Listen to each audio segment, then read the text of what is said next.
please stand, take off all caps as we have the prayer led by Father Tony, and afterwards please remain standing for the playing of the national anthem. Ever mindful of how blessed we are to gather tonight for a phenomenal playoff game in the Catholic League between Archbishop Shaw and St. Augustine High School, we ask God in a very real way to be with us. We begin as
Thank you.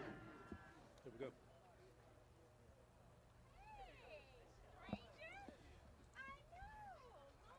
From Tad Gormley Stadium in New Orleans, Crescent City Sports is proud to bring you high school football tonight. It's a Division I first-round matchup as the St. Augustine Purple Knights play host to the Archbishop Shaw Eagles. Hello, everybody. Ken Berthelot along with Wade Kaiser and our CrescentCitySports.com crew, and we're here for the start of the high school playoffs. And, wow, it's good to have playoffs with fans in the stands. I know we've said that all year, but it's a playoff game with fans in the stands, and that makes it extra special and more fun. And big one here tonight between St. Augustine and Archbishop Shaw, because each team picked up a win with the forfeited Brother Martin, and they come in here with records of 4-4 for the Purple Knights, finishing 3-3 in district with that forfeit win. And Archbishop Shaw comes in 3-5 overall, 2-4 in district. I guess the good news is They maybe got a better seating, but the bad news is they're on the same side of the bracket as Catholic with those extra wins, so I'm not sure if that's good or bad, Wade. Well, at this stage of the game, you're just happy with the records that and I think if you talk to both coaches, which you did this week, they're happy to be in the playoffs. They're happy to be playing tonight. They're happy to be playing in front of a crowd. And, from that standpoint, just, when you're in the playoffs, let's worry about this one and take care of business tonight, and then we'll get ready for the next one. And if it happens to be Catholic High, who obviously has a bye in their first week and a home game next week, we'll face the winner of this game tonight. See the captains meeting at the center of the field. The officials tonight are from the Baton Rouge Officials Association. Our referee is Jody Levine. The umpire, Rodney Johnson. Well, Baton Rouge Association down here, all the way sent from Baton Rouge to officiate, a Catholic League game. That's the way things work now. You would think that two New Orleans schools might have an officials association from the locality, but that isn't the way they're assigned anymore. They're assigned out of the commissioner's office, which takes all the politics out of the workings of the assignments of officials crews in playoffs. Looked like St. Aug won the toss. Yes. And I think they wanted the football first. I think so, too. So I think they're a high-powered offense. They're going to spread the ball all over the field. Receive. Right, and they chose to receive. They're going to spread the ball all over the field. We're going to see a high-powered offense tonight with spread offense. A lot of speed at the skill positions from the Purple Knights. And, the Shaw Eagles will, have to hold on to that vertical speed you're going to see out of the guys in the purple and gold tonight. They saw each other 2 weeks ago and fought to a 21-9 St. Augustine win. And, Tommy Connors, as you talked to him this week, felt his team needed to be a lot more physical coming in tonight, especially defensively from the standpoint of being able to not only be physical with the receivers, but also be physical with the running game that St. Aug is going to bring in here tonight. Tommy thought that maybe his team just didn't tackle well and didn't come off blocks very well, and he'd like to see that. And St. Aug knows that. Right. And they know they have to be just as physical as they were in that game, but not make any mistakes. When you talk again to Nick Foster about tonight, he'll say, look, we've just got to play good football. It's back to blocking and tackling, and if we do that, we've got an excellent chance in this game. They're going to swip kick it. It's going to come down to Jason Dawzat, and he's tackled as he tries to come to the near side very quickly by Jerome Victor. Good open field tackle right there by Jerome Victor. Got down the field in his lane, made a nice tackle around the legs, and hopefully that's something that Tommy will see tonight from his football team. Good tackling, because I know that's something that he wants to definitely see as they're starting their playoff run. Well, as you look at the backfield, you'll see the quarterback Dylan Devison and number 3 Carl Singleton Jr., the running back, and it might be the Devison and Singleton Jr. show much tonight, because this team likes to run the ball. If they throw, a lot of times they'll throw to Singleton out of the backfield. Flag on the play on the very first play of this game, and we've got a false start. Well, here we go. Now you're behind the sticks. All right. So, I mean, things that, again, I've preached that drive coaches nuts from the standpoint of now you're what, 1st and 15, and it's just tough on that play card to look up that 1st and 15 play. St. Aug feels like they're explosive enough to overcome things like that, and Devison keeps, and he'll run it back up to the 29-yard line, getting most of the penalty yardage back, and one more to boot. The tackle made by Newton. Devison runs his own read. He sees the end collapse. He pulls the ball on the disconnect and keeps the ball off his left side. From the 29. Devison wants to throw it long, and he does. It is complete to Jackson. Joshua Jackson on the catch for the first down before being stopped. And St. Aug's moving and doing so very well. You got to respect the speed of these St. Aug receivers. So Shaw's playing off of them anywhere from 7 to 10 yards. They're in a 2-high secondary in their 3-4 front. So with the speed of St. Aug, you're going to take what you get. You're going to run defensive back off, get separation, and take that short throw. 1st and 10 from their own 43-yard line. They're going to go for it all. It is thrown down deep and caught by Joshua Jackson way down inside the 20-yard line. They're going to mark that down to the 18-yard line. And the big gain on the play, that was tackled again by Smallwood. Well, Smallwood had a lot of cushion right there, but he let the receiver, Joshua Jackson, just run right past him. You can't burst the bubble like that. You got to flip your hips sooner or later and turn and run with the receiver, and Smallwood just didn't do that. 38-yard gain makes it 1st and 10. Way down at the 19-yard line of Archbishop Shaw. Chad Gooden makes the stop, and Singleton Jr. has nowhere to go. St. Aug going fast here, NASCAR type speed, up tempo, whatever you want to call it. Getting the call in from the boundary, turning around and coming right back to the line and snapping the ball. On 2nd down, good throw left side, caught by Javon Nicholas, and Nicholas pushed out of bounds after a big gain, and that is Mike Newton on that play. Again, running the hitch, taking what you're given, a lot of cushion over there. Ball's quickly out of the hands of Devizon over to the boundary and get north and south and pick up valuable yardage. Right down near the 2. They'll go straight ahead with it. And it's close. It is touchdown. And St. Aug wasted no time getting that ball into the end zone on a Carl Singleton carry for the score. Well, that didn't take much time off the clock. Zip, zip, couple of passes here and there. Big throw down the field vertically, and then all of a sudden St. Aug's up on the board real quick. They saw some nice operation right there, taking care of business, and nice execution by the St. Aug offense. Stuart McCall to kick the point after. It is up, and it is good, and very quickly in this game, St. Aug has taken the lead 7-0 on a drive right down the field, but the big play was about that 39-yard pass completion from quarterback Dylan Devison to wide receiver Joshua Jackson. And that set up everything else, Wade. You know, Kenny, you're in a bind when you're a defensive back and you're lining up against speed, right? Okay, so, how far off do I have to play him? Well, I'm going to play him 7, 8, 9 yards off, sometimes 10 yards off the ball. They throw the hitch underneath me. You better come up and make the tackle. If you don't come up and make the tackle, then all of a sudden there goes that speed right past you. So then you tighten down, right? They're going to throw it short, and then they're going to run right past me. Look, speed kills, and speed puts defenses in binds. If you can't match the speed defensively, it's a long night for your defense.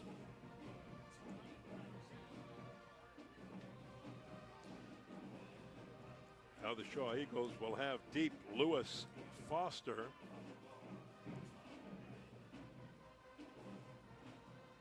Along with Jordan Evans.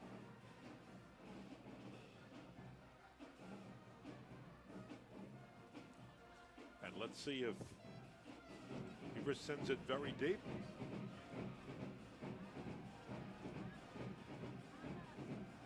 Return coming. This is Jordan Evans. He's got room. Jordan Evans may go. Jordan Evans, no one will catch him. It's a foot race, and he's going to win it easy. No flags are down, and it's a kickoff return for a touchdown. Jordan Evans catches that and runs right down the center of the field, and it opened up like the Red Sea. Great blocking by the guys in white, the Shaw Eagles, but the problem is there's nobody in the lanes for the guys in purple and gold. They're all out of their lanes. Extremely poor coverage. Let's take a look at it again. Watch this open up right down the center of the field. See, everything's open right there. Nobody around. He doesn't even get touched. I mean, Evans catches the ball, and he just takes off, and he's like he's shot out of a gun. Great execution by the Shaw return unit. He picked that up at about the 10, right? 90-yard return for a touchdown. Wow, by Jordan Evans. Well, here we go. I mean, how quick was those scores? You know, we haven't played 2 minutes in a ball game yet. It's 7-7. We've seen a bunch of explosive plays. It's like tennis. My neck is going right and left, right and left, right and left. Okay, so I'm going to have a crick in my neck tonight. But no, great execution right there by kickoff return team. And if you can make big plays in the special teams in a playoff game, that's lagniappe for you. That's what you want to be able to get out of your football team is some of those, hidden plays that are big on the special teams, either by hidden yardage or by some sort of big play that's going to pop open for a score, and that's what happened for the Shaw Eagles right there in Mr. Evans. Great job, great return. By the way, how fast can Jordan Evans run? Well, it's going to be a little bit more than 90 because he came to the side, but he can run close to 100 yards in 15 seconds. Not bad. One play, 15 seconds. 90-yard kickoff return for a touchdown. Okay. 7-7. It's faster than me. Let's just put it like that. Okay. The last time Shaw kicked it over to the right, so they move to Marion Compton, who's a speedy kickoff returner and defensive back, over to that side. But he's not going to touch the ball because it'll be a pooch kick, and it's picked up on the run going backwards and returned by the Purple Knights. And picking it up was Joshua Jackson, who caught that long pass on the St. Aug first offensive possession to give them an opportunity to punch it into the end zone, and they did. I think I told you 2 weeks ago, Kenny, or the thing about a sky kick is you better either force the fair catch or you better be able to cover and tackle somebody, because otherwise you're going to be getting the ball with your back against the wall. The defense will have its back against the wall, and that's what St. Aug has. Great field position to start their second drive.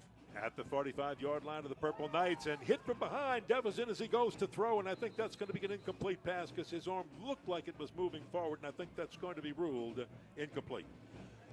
Well, big rush. I think somebody's going to go under the cover of the tent right here to make sure that was coming forward. So, but great pass rush right there, I believe.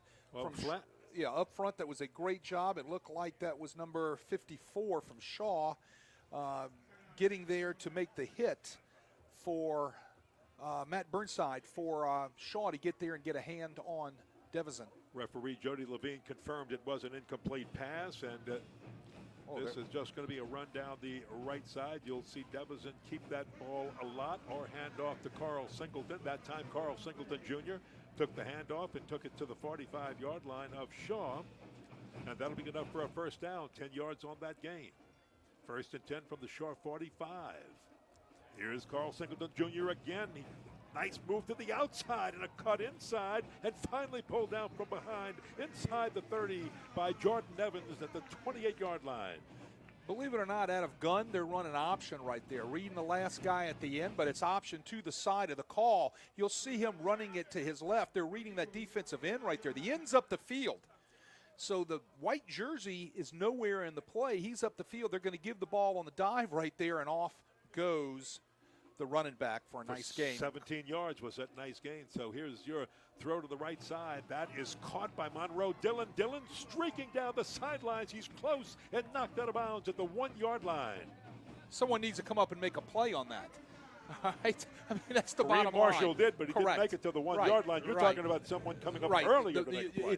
It's yards after catch. They got to come up and make the play on that, on the route, on the boundary right there on the short catch. So that's something that's going to have to be addressed on the boundary. Also, they're going to have to get lined up quicker against this NASCAR offense. Singleton right over the top, and he scores his second touchdown of the night as St. Aug's on the board quickly, and this is going to be a Pony Express type game. My goodness. He was over the top on Jerome Victor, who hit him, but he just flew over the top, and quickly St. Aug scores again. Carl Singleton Jr. just does the leap over the pile, gets hit, but flips up in the air and comes down in the end zone. Great execution by St. Aug again on that drive. They're clicking on all cylinders in this NASCAR offense right now, and Shaw's head is swimming. They can't come up and make tackles. They're having trouble getting lined up. Stuart McCall again for the point after. It is kicked up and good, and quickly. It's 14-7 St. Aug, and yes, folks, we are still in the first quarter. There's 8:52, and these teams to play in the first quarter, and these teams are just moving up and down the field. Well, I'm out of breath.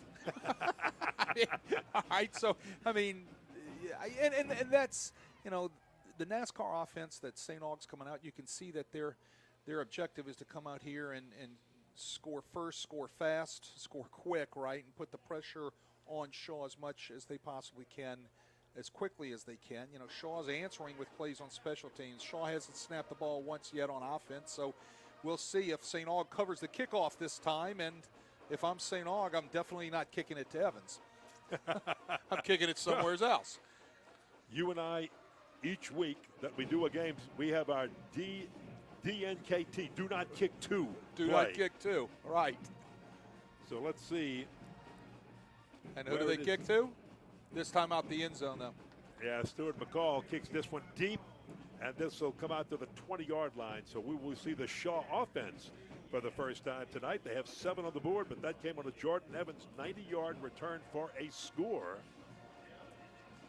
And St. Aug, who had received or won the toss and received, they took the football. They went down and scored first, and then came right back after that kickoff return for a touchdown, pushed it down the field, and scored quickly. These teams playing for the right to advance in the playoffs. Winner of this game tonight will travel to Baton Rouge to take on the top seed Catholic, who has the week off. So we'll see Stephen Banford, the Shaw quarterback, bring this Eagle offense. They are decked out all in white, trimmed in green. St. Aug purple and gold. Of course, they're in the gold headgear, gold jerseys, and white pants. On first down, handoff straight ahead, just testing that St. Aug defensive front. And not much there for Jake LaCava, who makes the first carry. David Kinsey and Jace LaCava will be your running backs, and they'll touch the football from a running back position most of the night for Shaw. You're going to see St. Aug open up in an 8-man front. They're going to play with anywhere from 4 to 5 down defensive linemen and 3 to 4 linebackers in there to shut down that Shaw running game. Banford on the fake keep. He's going to come straight ahead. Has big yardage into first down out across the 30. And they'll blow him dead. Let's see where they mark it. They'll actually mark it all the way up to the 36-yard line. Bamford reads those linebackers on that. The linebackers go with the flow off the jet sweep. He's going to pull the ball and replace right up underneath with the lineman coming up to help lead for him up on a linebacker. Nice read by Bamford that time for a nice pickup and a first down. Shaw with the football. They're driving. High snap. Banford pulls it down. He'll run to the right side, throw it. He's got LaCava. LaCava in space is dangerous, and he is past the 50 and over onto the St. Aug side of the 50-yard line before he's finally brought down. So that's going to be another nice pickup. LaCava, nice set of wheels right there. Catches the ball, makes a St. Aug player miss. You'll see him right there in the little flat route. Bang, ball gets out quick right there, and he's off and running. 16-yard pickup. First and 10 is Shaw showing they can move that football too. Again, Tommy Connors wanted them to be more physical and get the job done. Banford dropped the snap. It was a low snap. He didn't drop it. He just had to pick it up. So he'll just keep it and run over to the right side, get back to the line of scrimmage, and be brought down by Keppert, Jeremiah Keppert. Jeremiah Keppert comes from a blitz from his linebacker position over on the Shaw left, St. Aug right. Comes off the edge. Nobody touches him and just trips up Banford by his ankles right there as Banford was trying to escape out of there off of the read off the jet sweep. Lost 1 on the play. Second down, 11 for Shaw. Driving to our left here at Tad Gormley Stadium, City Park in New Orleans. First round of the select playoffs. Here's the toss back. Shaw will keep it on the ground. And LaCava, Chase LaCava to the 48-yard line. A gain of 1. And Demarion Compton there to tackle him. Well, Compton was there to tackle him, but it was Keppert that came up and made basically the force, right? You've heard me say week after week, somebody's got to force the edge when the ball's tossed outside, and that guy right there was Keppert that time, came up and forced it back inside to Compton. Now that brings up third down 10, so Shaw, if they want to keep these chains and keep this offensive drive alive, have to move the chains. Somebody jumped, or were they pulled offside? This could be Kieran Boudra, or Kyron Boudra, pardon me, who may have jumped. Let's see. And if so, they're going to help Shaw out, because what was third down and 10, or third down and about 9, is now going to be third down and 5s. It was third and 10, third and 5. Right. Well, your 3rd and 5 now is a lot more manageable on that play sheet. So have to take your math class pretty soon. And that's something with Holy Cross, and that's the way that worked out. Oh, there's your blitz. 3rd and 5, there it comes, and he's in trouble. Banford throws quickly, finds somebody on the other side. It's LaCava, and LaCava races for the first down. Talk about making something out of what looked like it was going to be a disaster. It looked like Stephen Banford, the quarterback, was going to be sacked, and My goodness, he got rid of that ball, and LaCava finds a little room in open space and gets the first down.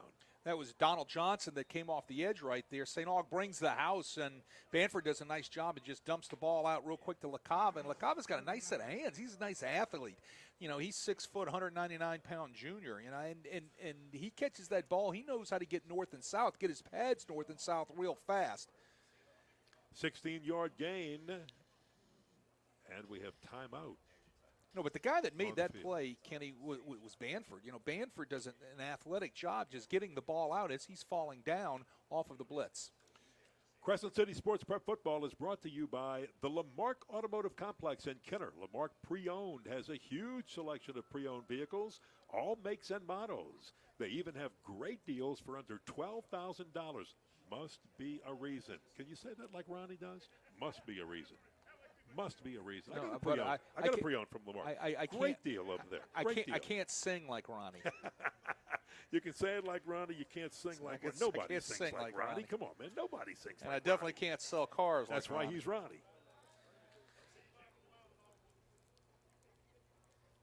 All right, first down for the Shaw Eagles at the 32 of St. Aug. They're driving, trailing 14-7. St. Aug has scored both times they've had the football, and this is after a 90-yard kickoff return, the first offensive possession for the Shaw Eagles, and they'll try it over the right side. LaCava doing the running, and that is Alexander on the tackle for St. Aug.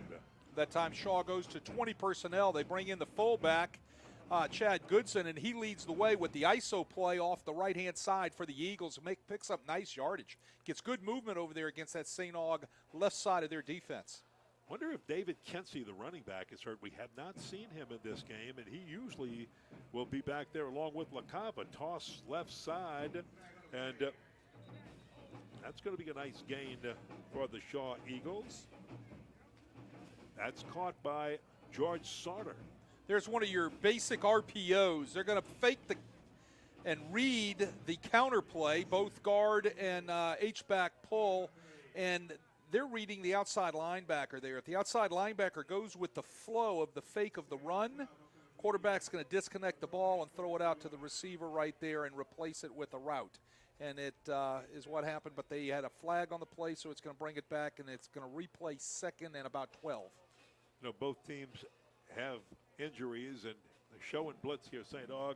Sauter is a defensive back, moved to a wideout position for tonight's game just to shore up the wideout spot. Banford drops back. Here comes pressure. He'll throw a short little inside screen, and it is to LaCava, but he goes down immediately at the 45-yard line. That'll be a loss of a few yards on the play. This will bring up third down and 12. LaCava's being a workhorse here. He seems like he's touching the ball on every play. St. Aug doesn't cover the number 2 receiver at the bottom of your screen. They brought the blitz. I'm not sure if they were rotating into man or if they missed the coverage back in the secondary, but the number 2 receiver for Shaw down at the bottom of your screen was left wide open. I'm sure the Shaw coaches will catch on to that as the night goes on. Well, that's Clayton Robinson on this one. He's down at the bottom of your screen, and Banford rolls this way on 3rd and 12, and he will throw it, and it is incomplete. Well, he was chased out of there again by Donald Johnson on that blitz coming off of Banford's right edge. No place to go. He sprints out of there, and he just kind of throws the ball away, and it's going to force Shaw into a punting situation right here. So that'll bring in Lewis Weaver to punt the ball for Shaw. Has a long of 52, doesn't need that one here. Averages about 30, and that's about what he would need to pin St. Aug back if he can do it. It's a good snap, not much of a rush. And it's going to get a Shaw roll inside the 5-yard line and be down at the 3-yard line. Wow. What a nice punt by Lewis Weaver when they needed one from him. Weaver just catches the ball off the snap and just one step and gets it out of there. A little end-over-ender and just rolls all the way down inside the St. Aug 5-yard line. So let's see how fast the St. Aug offense can go this time. I mean, these guys it's like they're on rocket fuel. They're going so fast. They really have moved the football. They haven't started this deep in their own territory. They started at the 28 and at their own 45. This a little different. Dylan Devers in the quarterback. Carl Singleton Jr., the running back behind him. They stand in their own end zone. The handoff to Singleton. He wants to bounce to the outside, back in. Flag thrown late as he gets past the 5 and gives St. Aug a little operating room out there at the 6-yard line, but let's see what the flag is all about. It looks like it's probably going to be a hold against a Purple Knight, not exactly sure. But Shaw that time, Kenny jumps into a 4-man front. They had been in a 3-man front all night long, or should I say in the first quarter. So they jump into a 4-man front, and they change the blocking schemes for St. Aug right there. So that could have been, a little distraction right there. So you leave somebody unblocked, you reach out and grab a leg, you get a holding penalty. Oh, they're at the 3. So it should be half the distance. Yeah, it should be moving back to about the 1.5. And we wait for referee Jody Levine. Again, if you're wondering, these are officials are from the Baton Rouge Association. And our referee is Jody Levine, umpire Rodney Johnson. So there's your half the distance, mark off to the 1.5. And there we go. So we've got a holding call, and it's back up inside the 2. And this moves Dylan Devers in, the quarterback, about 4 yards deep in his own end zone. He's going to throw out of the end zone. He does, and he has got Joshua Jackson again. He's been the receiver that's been targeted every throw in this game. Out to the 9-yard line, still short of the first down. Dallas Bourne brought him down. Well, that's how you come up and make a play on the short pass. Dallas Bourne drives. The minute he gets that foot in the ground real quick, he transitioned quickly up the field and makes a nice tackle. Now, that was a mess from this beginning, and a flag is thrown, so they might be moving backwards one more time. Let's see. Well, again, this would be the 3rd or the 4th flag we've seen tonight on St. Aug. Yep, and that's one of the problems and one of the things that Nick Foster didn't want to see. He didn't want to see the Purple Knights hurting themselves. Well, here you are in the first week of the playoffs. You should have most of that stuff kind of ironed out by now. He knows it. I mean, that's why he so said, it's it's blocking and tackling and doing it right. Doing it right, not making the mistakes. Second down, about 9. And they just try the run, and Shaw saw it. They stuff it. Nowhere to go for Singleton Jr. on that one as Jaden Scott plugged the hole, the big 6'3", 245 sophomore defensive lineman.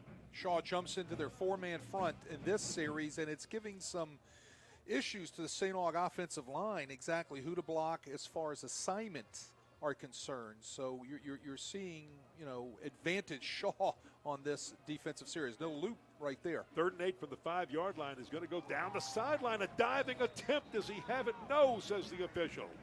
He was out of bounds, and he did. Good diving catch and diving attempt that time by Carl Singleton Jr. out of the backfield. Shaw runs a little defensive line stunt on that particular play, a little loop, what is called a Texas stunt.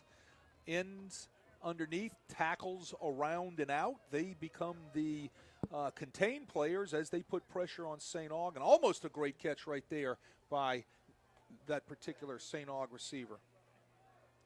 From the 5, Stuart McCall, back of his end zone to punt. Jordan Evans waiting for it. It's short. It'll take a great St. Aug roll and is going to pull up right at midfield at the 50-yard line. So not bad, a 45-yard punt when the St. Aug Purple Knights needed it to get them out of a hole, and St. Aug, or rather Shaw, Archbishop Shaw, will have great field position right at midfield. Well, it started with a great defensive stand, and then it also started with 2 penalties by St. Aug on that drive. The big one was the holding penalty, which set them back a yard, half the distance to the goal line, and then the illegal procedure penalty. But you're right. Shaw starts off with great field position from the 50-yard line, and let's see if they can do something with it. So Stephen Banford in, and he's your quarterback. Once again, it is Jace LaCava at a running back. LaCava looking, no hole there. It is plugged up quickly and pushed back, led by Donald Johnson, the senior. hit on the stop to lead a charge of Purple Knights. Outside linebacker Donald Johnson does a nice job stacking up. Here comes the counterplay right into your screen right there. You saw the guard and the H-back coming around to kick out. Donald Johnson squeezes down the D-gap right there. No place for the running back to go, and LaCava's all stacked up. No gain, second down 10. Empty backfield this time. LaCava goes in motion. The handoff to LaCava. He's trying to go wide. Will be tripped up in the backfield for a big loss by Jeremiah Keppard. They're trying to trick up the St. Aug defense right there. They run the counter one way, give it to the Jets, sweep back the other way on the counter. But if you'll watch, Keppard right here comes up and sets the edge. He stays home. He doesn't run off.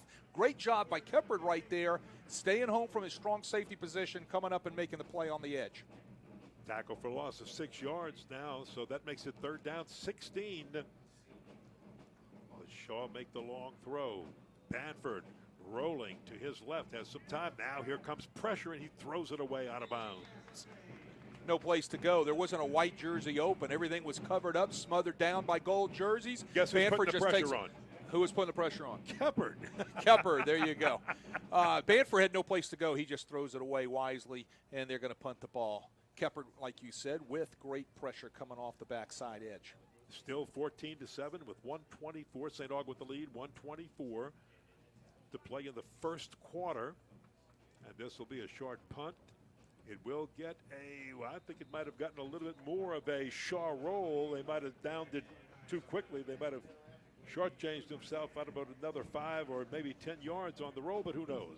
Anyway, good punt inside the 30 down to the 29-yard line. So not bad there. Well, it'll be interesting to see. 27 yards. It'll be interesting to see if Shaw comes back out in their 4-man front. No, they don't. They come out and they're back in their 3-man front. So let's see how St. Aug comes back and attacks this. It's a chess game. Always making chess moves on the boundary. And another flag down. And this is going to drive St. Aug head coach Nick Foster absolutely bananas, because that's one of the things he wanted to see straightened out in this game tonight. Well, you're going to get another illegal procedure penalty. Back it up 5 yards. Now you're again behind the sticks. Shaw trying to mix up their fronts, give them different looks, give them different coverages. Why not? You know, they did what they did in the first game. Let's come out and try to mix things up a little bit different and give a little bit different look in the second game. You got to realize they only played 2 weeks ago. So they're fresh on each other's memories and fresh on each other's play sheets. He's going to throw on first down. Devison takes a few steps up, and he'll uncork a long one. He's got a man. He overthrows Joshua Jackson, who has been the deep threat all game long so far for the St. Aug Purple Knights. Jordan Evans covering. Well, defensive back, you can't stop your feet, right? Okay, so let's watch the replay here. And if I'm not mistaken, that might be Donald Johnson or Jordan Evans. Jordan Evans right there. You can see he stops his feet right there on the right edge of your screen. You can't stop your feet. You can't have dead feet as a defensive back. When your feet are dead, that means the guy on offense is running right past you, and that's what happened. Well, it wasn't a smooth transition, and because of that, Kareem Marshall is all over. I believe that's Karaz Johnson on the carry, and they try to use him with the football for the first time tonight. It just didn't fool anybody. Well, great edge set by the defensive Shaw right there, coming up and making sure that their Kareem Marshall comes up right off the block and sets the edge. Nice job. No place for the St. Aug running back to get outside that time. That's the way you set the edge if you're a young defensive back. Third down and a country mile for a first down, and they're going to try to pick it up with one long throw. He's got a man down there. It is dropped. Oh, my goodness, that might have been 6.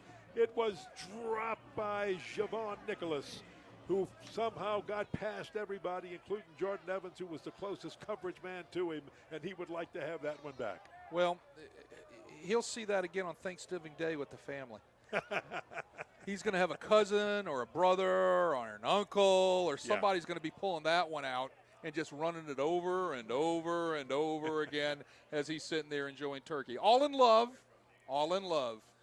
right, but yeah, he should have caught the ball. Big rush. He's got to punt it away. It's going to be a short punt and get a St. Aug roll, and a pretty good one at that. Takes a real good St. Aug roll, and they're going to get about an extra 15 to 20 yards on that inside the 40 down to the 39-yard line of the Shaw Eagles with 11 seconds to play in the first quarter. We still have a 14-7 ball game. St. Aug scoring on their first 2 possessions, and Shaw with a 90-yard kickoff return after the first St. Aug score. And since then, the defenses have done what they had to do, and things have kind of settled in, and right. We're holding at 14-7 as the first quarter is down to the final 11 seconds. Well, since then I've been able to catch my breath. but here's the deal: it's defensive adjustments right there have kind of by Shaw changed things up against that Shaw offense, and kudos to Tommy Connors and his staff for making the adjustments on the boundary they needed to. Banford will give to LaCava. Slants off the right side. He'll have a few, and that's going to bring the first quarter to a close as Demyrion Compton is there to make the final play defensively of the first quarter. So we have played one here at Tad Gormley Stadium in the first round playoff games to see who gets the opportunity to go to Baton Rouge next week to play Catholic High. Whichever one it'll be, the Catholic will definitely see an explosive offense by either one of these teams because they can let it fly.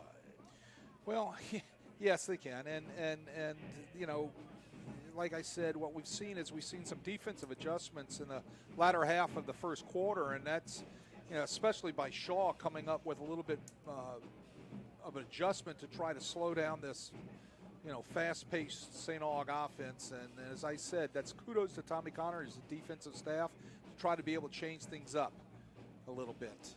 So it's going to be interesting to see with Shaw starting in another situation with really solid field position here. They need to get on the board. They need to get something going. They need to get some sticks moving. And it's been the LaCava show all night for Shaw. That's the guy that they're getting the ball in the hands to, throwing it as well as running. So don't know what happened to David Kensey. He is a 5'8 junior running back, and normally he and LaCava split a lot of time carrying the football, but not tonight. Coming in here, Kensey had 89 carries, LaCava 79, but we have not seen Kensey and no word whether or not he was hurt or not. So here's Banford. First play of the second quarter will throw it low and incomplete. Intended over there on the left side for Clayton Robinson. Banford was pressured by Donald Johnson coming right up the B gap from his linebacker position. Nobody picked up the blitz. Banford just had to get rid of the ball real fast. They're going to have to make an adjustment on their protections because St. Aug seems to have come up with blitzes that are getting Banford off of his spot, getting him out of the pocket, and he's just throwing the ball away. Third down and 10 for Shaw from their own 38-yard line. Banford looking over to get the play. Defensive adjustments being made right now by St. Aug as the play is called. Let's see what happens. Banford takes the snap. Empty backfield. He's going to run, and he's sacked. He's tackled for a loss, rather, back there at about the 32-yard line, and that's big Kieran Boudreaux. Kieran Boudreaux right there does a nice job whipping his offensive lineman. Just a standard four-man rush right there. Banford steps up, and you can see Kieran coming off the edge right there and just does a nice job overpowering the offensive lineman and getting home. So the Eagles have to punt it away with Lewis Weaver. Taking the snap, not much of a rush, and he'll get one low down. This is going to take a great roll. Picked up, believe it or not, by Compton. Compton gets away from a lot of people running around the right side, breaks a tackle. Compton, one man to beat on the right side, and he does, and he will go all the way. Compton for the touchdown. 72-yard punt return by Demyrion Compton for the St. Aug Purple Knights to make this a 20-7 football game early here on the first few plays of the second quarter. Well, Compton, it was the first move he makes to make the Shaw defender miss him, and then he was off to the races down the right-hand side of the field, and nobody was touching him. Shaw a little bunched up in their lanes right there, didn't cover well. One move and gone, and that what speed will do for you. Compton with great speed. Huge special team return. We've seen two of them tonight, one for Shaw and one for St. Aug now. had one man to beat, which was the punter. There was a lineman running after him, but that's not the lineman's race. You're not going to win that race with the speed against a guy like DeMurray and Compton. Well, the thing about a punt return for it to work, I mean, how many times can you count in a football game a punt return that goes for big yardage is coming back with some sort of block in the back, some sort of hold, something of that nature, right? You got to have all the stars aligned on a punt return, okay? All the stars aligned right for St. Aug right there on that punt return. There were no block in the backs. There were no holds. There were no needless penalties. And usually that's what you see on a punt return. Compton just gets the ball, one move, and he rocketed out of there, down the boundary, touchdown. Stuart McCall and to attempt the point after. He called some players over to the sideline. I'm not quite sure what that was about, Wade. Lunch tomorrow? You got me. Booted up. And it's good. So with 11:05 to play in the first half, it's 21 rather. St. Aug 21, Archbishop Shaw 7. And kind of put Shaw in a situation where they've almost got to answer. You hate to use this terminology this early in a ball game, but the way St. Aug is moving the football, if you don't keep pace with them, you just slowly fall further behind. Well, I think they found some answers on defense, and then all of a sudden, wham! They get ran over by a punt return, and because you're, not good coverage, and I'm sure Tommy Connors will look at that film tomorrow and say, holy cow, we're not where we're supposed to be.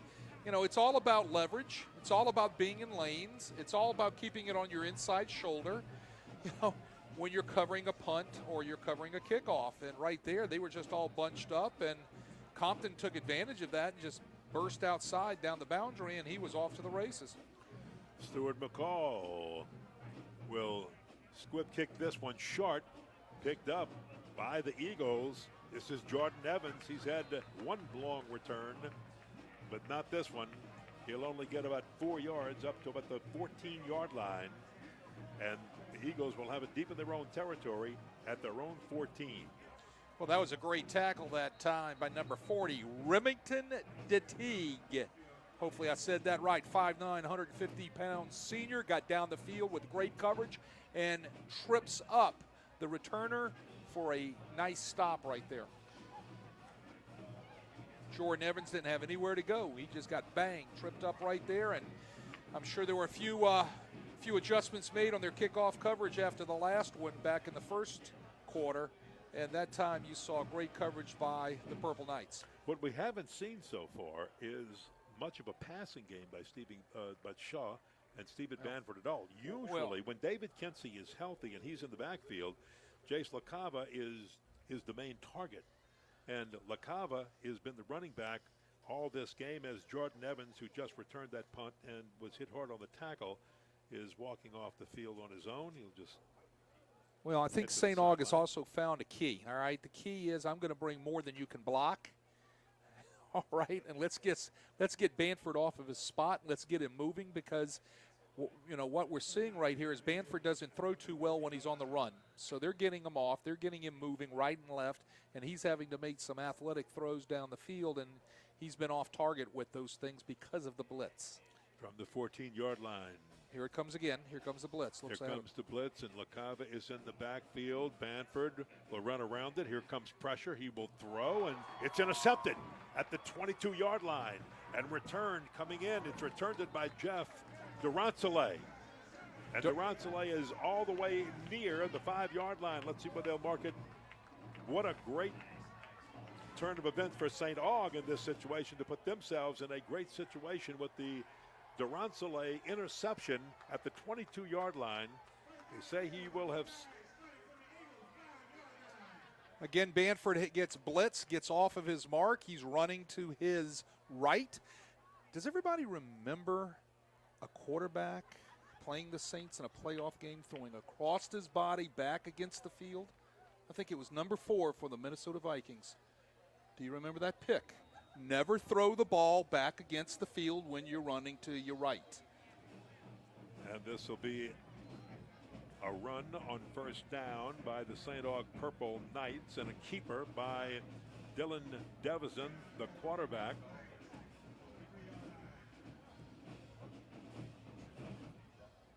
Boy, the Purple Knights have an opportunity to really rip this open. Well, not only rip it open, kind of stick a dagger in the heart, so to speak, of the Shaw Eagles. And they will give to Carl Singleton Jr. He gets tripped up immediately and falls forward past the 5. Jaden Scott grabbed him real low, the big 6'3" defensive lineman. I want to watch the defensive end on the right-hand side of your screen right there in white from Shaw. He slow plays the option that time. For folks that don't know what slow play means, it's going to sit and make the quarterback read it for a long period of time, and that's why you saw a delay in the handoff or a disconnection from the quarterback. Fake to Singleton Jr. on play action. He'll turn, throw into the end zone, and that is a touchdown right there, caught by Karaz Johnson. Karaz Johnson was wide open from his slot position. He ran 5 yards up, ran a little option route, sat down, ball's on the money, touchdown Aug. There he is, nobody on him. It'd be nice if you cover him. They didn't cover him. But wait a minute, call that one back. That's coming back. I didn't even see the flag. That's the second big holding penalty of the night, or third big holding penalty of the night for St. Aug. Takes 6 off the board. Karaz's dad, David Johnson, was a head coach at St. Aug years back. Now is the running back coach at Florida State University. Well, David Johnson is an outstanding coach. Know him well. He was at Memphis for a number of years. He did a great job when he was here at St. Aug. We competed for years in the Catholic League against each other. He's a fine football coach, and he's a fine family man. Devison wants to throw. He's got room to run if he wants. He'll throw it into the end zone. A jump high, incomplete. In and out of the hands of Karaz Johnson, who was well covered. That ball may have been ripped out by Joshua Smallwood. Joshua Smallwood had that covered really well. I think we've got another holding penalty, though. I think that's coming back. Ball's right there. Almost had an athletic catch. Smallwood gets his hand in there and just rips it out. It's incomplete. And is that coming back with, again, another holding penalty? Now these penalties, again, we talked about it in the first quarter. And it's one of the things Nick Foster said we've got to stop. You've got to eliminate this, and he knows it. And all right, well, when I would look at my card and see third and this long, I would close my eyes and point. Let's see if that's what Nick Foster did and how the Purple Knights will react on third down from the 30, well, whatever. And he's going to throw long into the end zone. It is this time caught, and this time it's held. Touchdown, Javon Nicholas. Well, try again. Throws it into the end zone, beats the Shaw defender on a post route. The ball's aired out by Devizon, puts it out there on the money. Look at the protection, though. That's where it started, right there with that St. Aug offensive line. Does a nice job on the protection. There's the post route. Bunny, the ball's put out. You heard the terms, throw the receiver open. He threw the receiver open right down the center of the field on the post route. And for the third time, no holding penalty. That one was clean. Touchdown, Aug. Well, they had to back it up outside the 30 and then throw it long to get it. But guess what? Well, that was St. part Aug of the plan, I think. Explosive enough. You think that was part of the plan? Let's back it up a little bit further so you can throw it a little bit further. How explosive is this St. Aug offense? They're just lighting it up. If you're watching back in Baton Rouge, this is, if St. Aug holds this lead, this is what Catholic will face next week. Well, they're explosive. They're going to have to just clean up the mistakes. I mean, the mistakes are what's killing them in the first round of playoffs. Yeah. And, that's 2 touchdowns out of 3 right there, 3 plays with 2 holding penalties. Stuart McCall with the PAT good. And with 9:28 to play here in the second quarter, the first half of this game, the St. Aug has pulled out to a 28-7 lead over Shaw. Here's your replay again. Look at the protection. Great job by the guys in gold. He throws the receiver open right down the center of the field. It's almost like in the playground. Hey, look, I want you to go 7 in post. I'm going to hang it out there. You run under it. That's exactly what was said. Great throw, great catch. Started with great protection.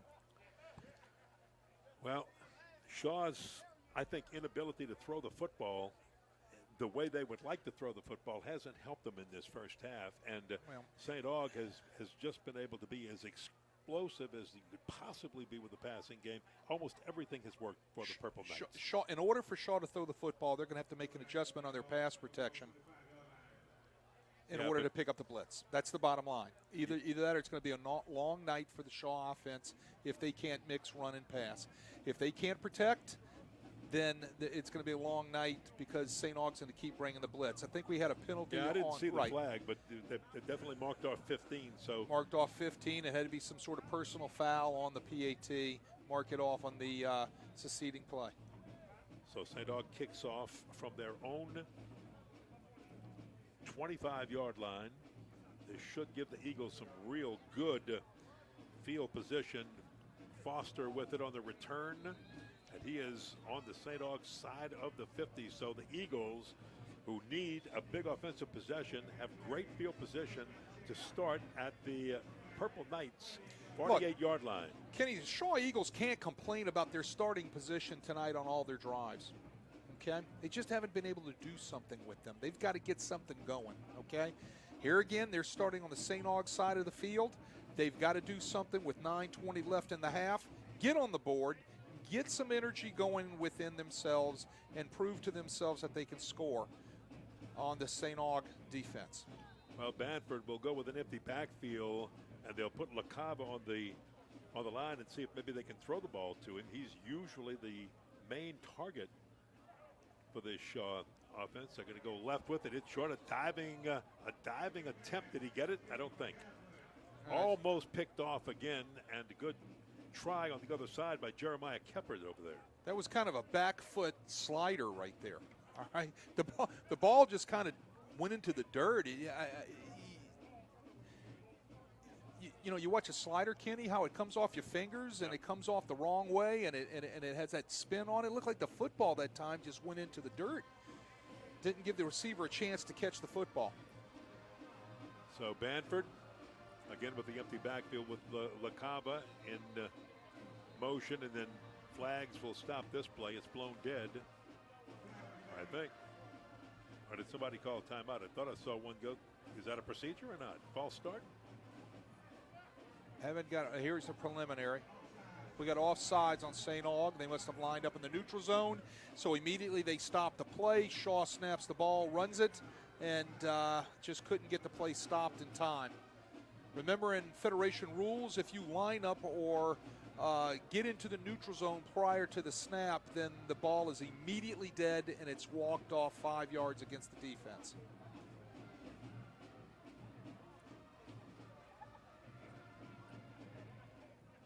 Blitz. So here's your second down play, and there's the throw to LaCava. LaCava trying to break some tackles and gets close to the 40-yard line. They'll bring him down to the 41-yard line.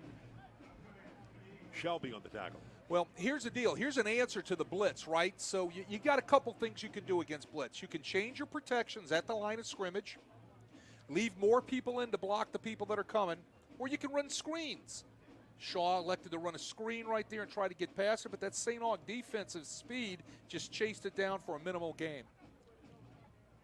Third down and about 3 at the 41-yard line. LaCava in trouble. The blitz was on. Everybody was coming. LaCava's caught in the backfield and tackled for a loss. Leading the charge, Joshua Alexander. Joshua Alexander comes right off the edge, sets the edge right now on the speed sweep, and no place to go. Watch Alexander right there set the edge. Nice job. Yep. Punting again situation, another punting situation again for Shaw. They waste another great field position chance on that drive. Back deep for the Purple Knights, the very dangerous DeMeyer in Compton, rather. And he'll just take it on the bounce. And this time the Eagles smother him very quickly.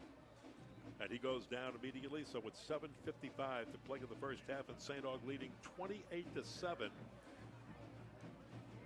The Purple Knights will have the football. Unlike the other coverage, the last coverage a couple minutes ago on the last Shaw punt, that coverage was spectacular. Great job by the guys in white. They're all in their lanes. They all converge. They all run with leverage. Leverage means try to keep the ball on your inside shoulder, force it into your next defender, and make a tackle. That was a good job on that punt coverage by the Shaw Eagles.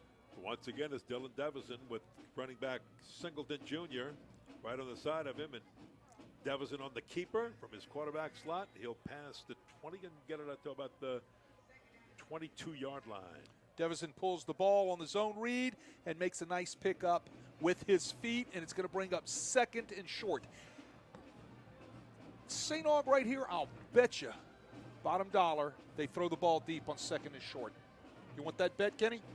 No, because I'm thinking they're going to do the same thing. I'm thinking the same They're way going to take that right shot now. vertical. Here's Devison. Good protection for him.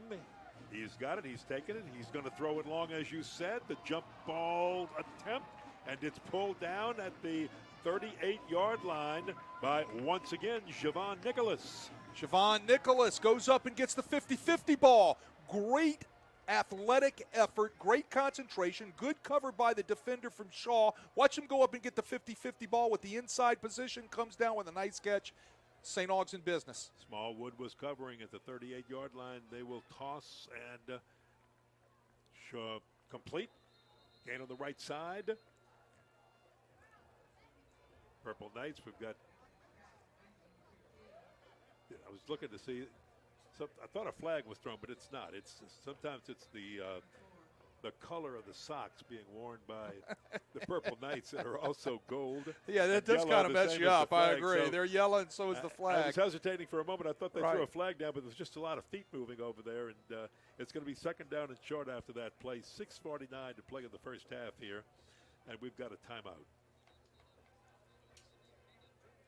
Well, St. Aug on 2nd and short is going to take that shot every time. They feel that the odds are in their favor when they're going to go up and get a 50-50 ball like that their athletes can go out, jump in the other athlete and go up and get it, and they're absolutely right. If not, they'll come back and hand the ball off right there with Singleton or somebody like that, or Nichols and somebody like that, and get to pick up the first down. There was a timeout. Now, we had a player coming off from the other side that was injured, and that was Kareem Marshall of Shaw, who went off on that play. Shaw back in their 3-man front right now. Yep, 2nd down, 5. And the toss left side, it's high, but jumping up and catching it, pulling it down is Monroe Dillon. And Dillon brought down by Jerome Victor. But once again, the Purple Knights moving that football just about at will. They are inside now the 25-yard line down to the 24-yard line. Picking on that zone right there. The ball gets out to High Dillon snap real quick. off the fingertips of Devison. Devison's got to just drop back and fall on it back at the 36-yard line. Those are the mistakes that we were talking to the St. Aug coaching staff about, that they have got to clean up. I mean, you know, you've got to get the snap by now with first week in the playoffs and not have it come off your fingers or not have a miscue with the snap. So they mark it at the 35-yard line.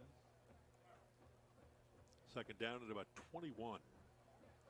Devison to throw. He's got a man open. The catch made by Javon Nicholas. And he's got most of that lost yardage back and maybe just a little bit more. You know, Smallwood, Joshua Smallwood made the stop. He's getting a lot of work. They're picking on him a lot. They're throwing at Smallwood a lot. And it's been a lot of jump balls that he's been involved in. And unfortunately, the Purple Knights have won most of the jump ball situations. Devison will throw on the slant in. It is caught for a first down, and a good catch by the Purple Knights down on the other side. That's caught by Kazaz Johnson. Nice bubble slant combination there. The number 2 receiver runs the slant. The number 3 receiver runs the bubble. They're trying to clear out with the number 1 receiver. They get the linebacker out of the way who chases down the bubble. The slant comes in behind it. It's a basic combination. The ball's put on the money by Devison. Another first down. Good catch by Kazaz Johnson. Devison looking, will throw toward the end zone, almost intercepted, and scramble for it. Does Shaw have it? They don't. Looked like Mike Newton went down and was going to pick that ball up on with the pick, but look, Devison's got a live arm. All right, he gets the ball out of there quick. I mean, he's got a fast release. You know, everybody talks about, you know, how quick is the release of these quarterbacks, and do they wind up, and et cetera, et cetera, et cetera. What I'm looking at is how quickly is the ball coming out as compared to the pressure that's being applied to him, and he gets the ball out on time. 2nd and 10 at the 13. Devison on the keeper, big hole up the middle, and he's down inside the 5-yard line. Kenny Devison right there is reading the play side linebacker. That play side linebacker goes with the running back on the halfback fake. He's going to pull the ball and run right back up where the linebacker was. He's going to replace the linebacker. If the linebacker stays inside, he's going to give the ball to the halfback on the sweep. It's all RPO stuff. It's all read stuff. Whatever you want to call it, whatever acronym you want to give it, it's a read type of offense as far as that play is concerned. Devison will look into the end zone, throws and almost caught but dropped by Karaz Johnson. He had his hand on it, was thrown a little bit behind him. A little bit behind him, but Smallwood did a nice job, again, getting his hand inside to try to get a little rake right there. You're right. They've been picking on Smallwood all night, you know. He's 6'1", 170-pound senior. You know, he's kind of done a nice job so far. Fourth down, going for it. They'll just hand off to Singleton, but hold everything. A flag on the play. False start on the Purple Knights. And once again, Nick Foster. If I'm keeping a tally, I believe that's the fifth false start of the evening. But, you know, well, I started off keeping the tally. And you did? I lost track of it. They've had 9 penalties. Ken Trahan here with us tonight. So good to have him here. He did his radio show from the booth, here to watch this game tonight. 9 penalties, 71 yards? 61 yards. Wow. Oh, my goodness. I mean, that's stuff that's got to get addressed. Nick Foster at halftime needs to come in there and needs to go in and flip a table or something. That's got to stop. Yeah. So this will be a 25-yard field goal attempt. Stuart McCall puts it up, and it is good. Stuart McCall, having hit 3 of 6, now has hit 4 of 7. I'm impressed by the St. Aug kicker. He does a nice job getting the ball up, getting it off the tee. He's got a nice strong leg, can put it in the end zone off of kickoffs. Very proficient with the kicking game as far as the kicker is concerned. Stuart McCall, only a sophomore, so they've got a pretty good kicker lined up for the next few years with them. And you know, you go back through history with a lot of St. Aug games. You know, they could score a ton of points, but they couldn't kick PATs or field goals, and they might have needed a PAT or a field goal back over the years to win particular games in playoffs and things of that nature. They got a guy. This guy can boot the ball. You know, that's got to be something that's really bright for Nick Foster moving forward with the Purple Knights in the next years to come with this sophomore. When you look at this team, everything looks pretty bright except for the fact that they're just hurting themselves, cleaning up with pace. He said that coming in here. He said, this is all we've got to do is come out and play good, solid football, blocking and tackling with no penalties, no mistakes. And I know he's, as you said, going to address that in the halftime locker room. So Squib kick down low, picked up, returned to the 35-yard line. Shaw has 4 minutes and 4 seconds in the first half to try to get down and get some points on the board. They trailed 31-7 after the 25-yard field goal by Stuart McCall of St. Aug. What Shaw doesn't want to do is, in this 4 minutes, have to punt the football back to St. Aug, because St. Aug in 4 minutes can possibly, will or can, put up another score. Well, they have been that explosive, right? On so almost every offensive. They've got to be smart here, and then St. Aug has got to be smart also. And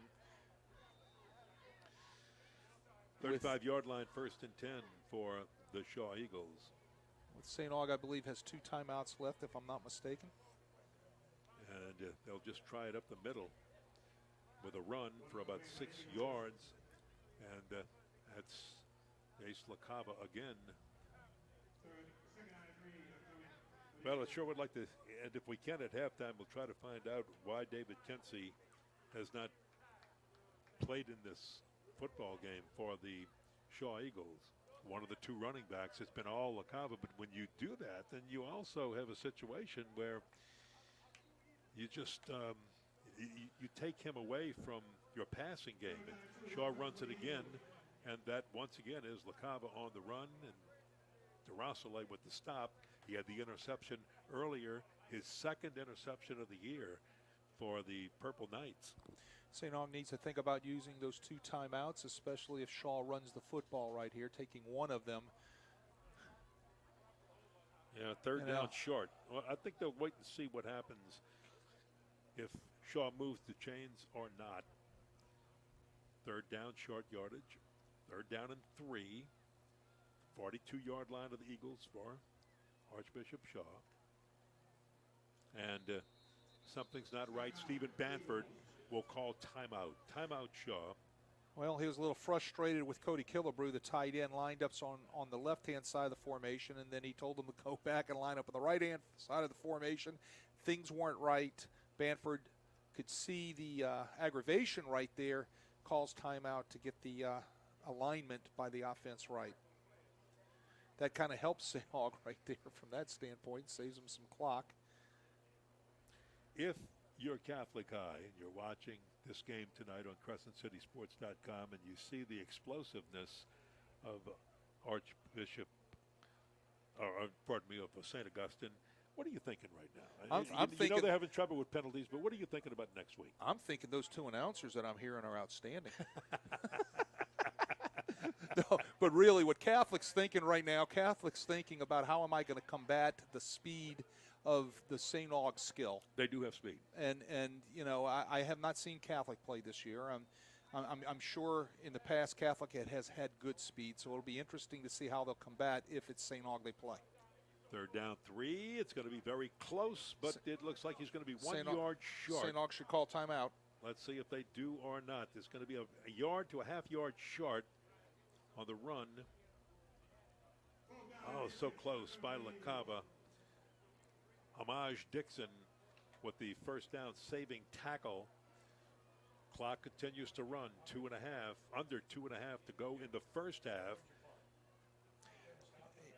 You know, I mean, you know, I just don't understand why a timeout wasn't called here. Well, you know, at this point, if you're Shaw, go for it and try to get points on the board. It's a short yardage situation, and you probably have a chance to get it. They've made these short yardage situations before. And saving tackle right there by the Shaw. Absolutely, by Demarion Compton on the return. Right, and saving tackle right there by a Shaw defender gets down the field and just makes an ankle tackle right there. Or Compton was off to the races again. Yeah, I know that you look at it, if we don't make the first down, then you're giving up some pretty good field position. But at this point, you haven't been able to stop Archbishop. I keep saying Archbishop, St. Augustine. And such short yardage, if you make that first down, you might be able to go down and put some points on the board. Well, but, hey, they punted.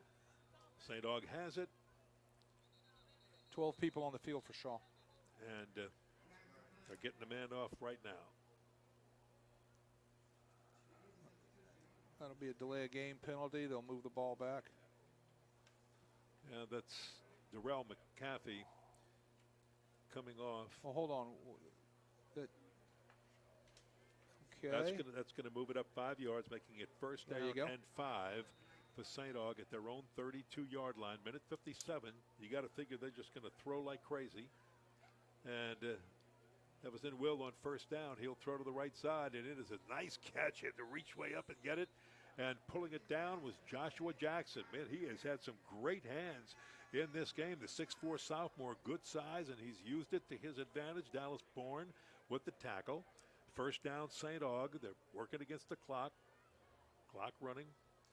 They're in the 140 mark. They throw inside, and it's pulled down by Karaz Johnson at the 40-yard line. They're going to mark it officially at the 41-yard line of Archbishop Shaw. Mike Newton on the tackle, 16-yard gain, and they're just moving down the field against that clock. 1:30, 90 seconds to play in the first half of this one.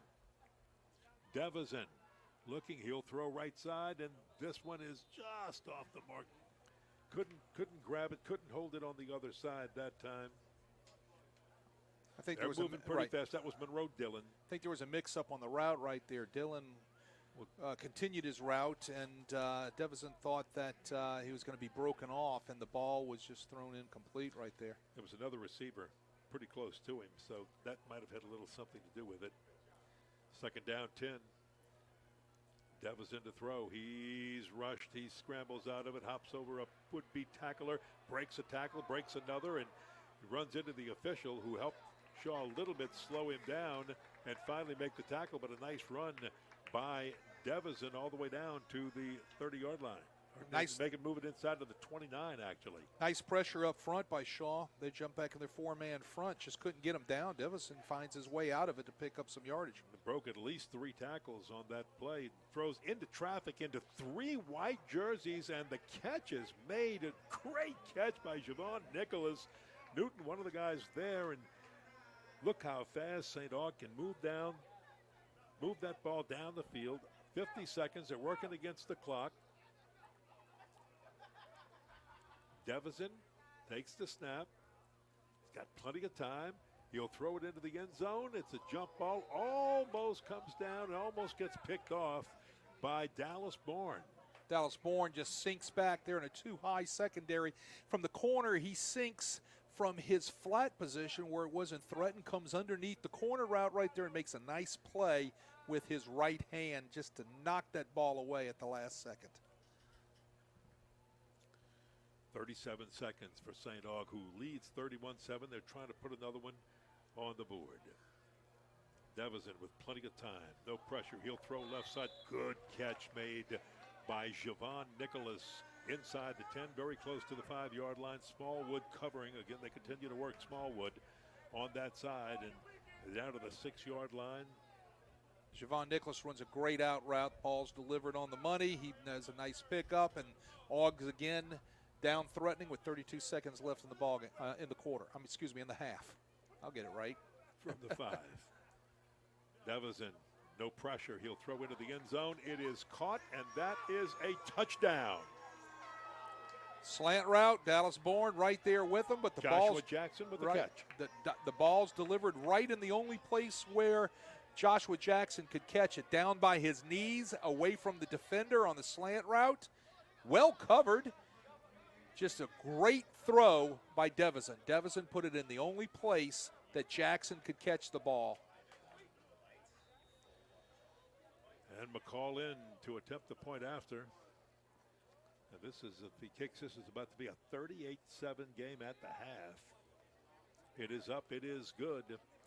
And St. Aug leads it with 27 seconds to play in the half, 38-7. And folks, we have seen about all the explosiveness that you could ask for from this St. Aug Purple Knights offense in this first half of play. Well, the question remains, they can explode, they can score. Can they stop the penalties? If they can do all of that, they can go deep in the playoffs. Crescent City Sports Prep Football is brought to you by Academy Sports and Outdoors, who has all the gear you need to enjoy more sports and outdoors, all at prices you'll love, and with curbside pickup available now. It's never been easier to shop the top brands in-store and online at academy.com. New sponsor to Crescent City Sports. Glad to have them. We all love Academy, love to order online, but love even more so to go walk around the store. Can't go in there without buying something. You cannot do it. Do you buy more online, or do you buy more walking around the store? At Academy, in the store, because I'm an emotional buyer. So I like to walk around the store and You're an see what's there. buyer. Go in with nothing on the list and come out with a basket full of stuff from Academy. There you go. Absolutely. So from the 13-yard line, Shaw needs a good return, and they will get it from Lewis Foster, and he's pushed out of bounds late. And let's see, no flags thrown. So Shaw will have still good field position there with 19 seconds to try to unload a few downfield and see if they can maybe get some points on the board. Well, what they need to do is knee it out, get in, and put things back together for the second half. I think one of the big differences, if you've been listening to us, you normally have David Kensing in the backfield. And looking at, do not see him on the sideline. I'm looking around to see, and without that, Jace LaCava, who's usually a backup running back, but he's always in the starting rotation, and he's always catching passes. It gave Shaw's offense a great 1-2 punch. Without Kensey, then you move LaCava to the backfield, and they just haven't been able to find receivers who've been able to pull that ball in.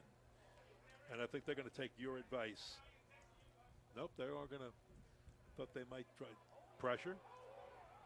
Stephen Banford running. He's going to just drop back. He's going to throw long, and that one is an attempted pickoff, but I think he's out of bounds on the far side, but a nice grab down there by Jason Dozart.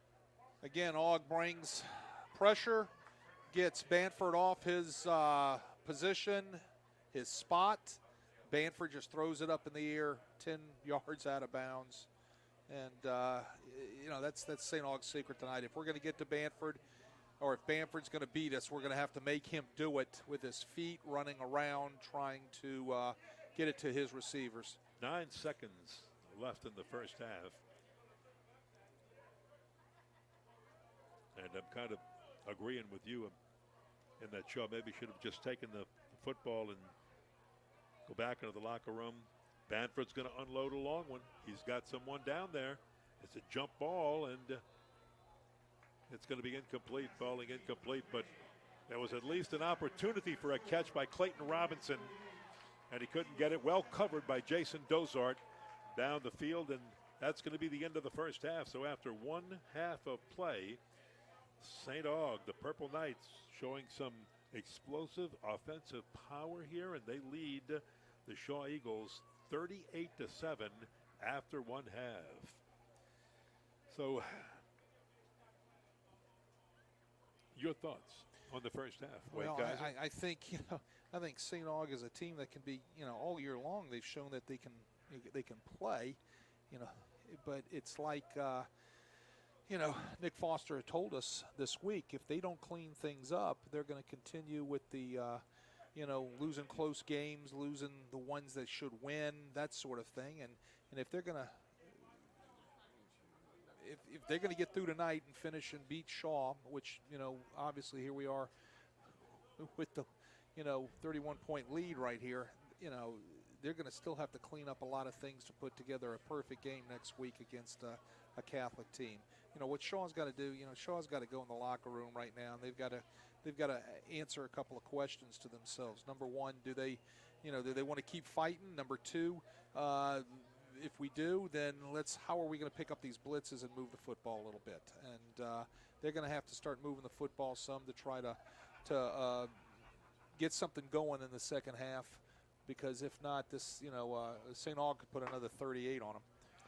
Well, and here's the other thing. I'm not saying that the presence or absence of David Kensey would have made a huge difference, but I think it has taken a little bit off of what Shaw can do with the football, in that normally Banford lines up with Kensey in the backfield, and you have a running back, wide receiver, or as we just like to say, a good athlete in Jace LaCava, and he can really just make things happen. So with LaCava moving back into the running back position, it doesn't seem that Banford has been able to find almost anybody else to throw the football to. The bottom line is St. Aug has found the blitz. All right, they came in with the game plan that they're gonna put pressure on Banford. Okay, if LaCava's there, if Kensey's there, I think St. Aug's going to play it the same way. LaCava's a fine little athlete. He can do a lot of different things, but he's become one-dimensional tonight because he's the answer to the only bit of running game that Shaw has. So.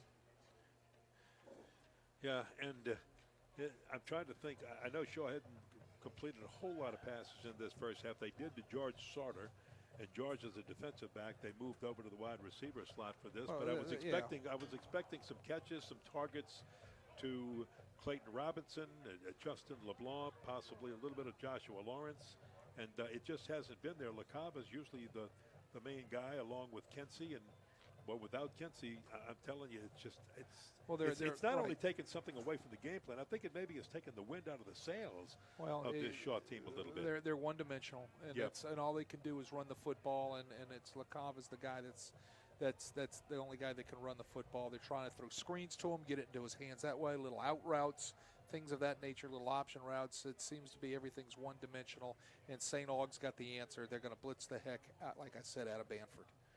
Yeah, so without question, good points. We're going to take a look at some highlights in just a moment. I want to remind everybody that you can always check out the all-new Crescent City Sportsmakers podcast presented by the Southland Plumbing Company. Southland Plumbing Company, we thank them for sponsoring the Crescent City Sportsmakers podcast.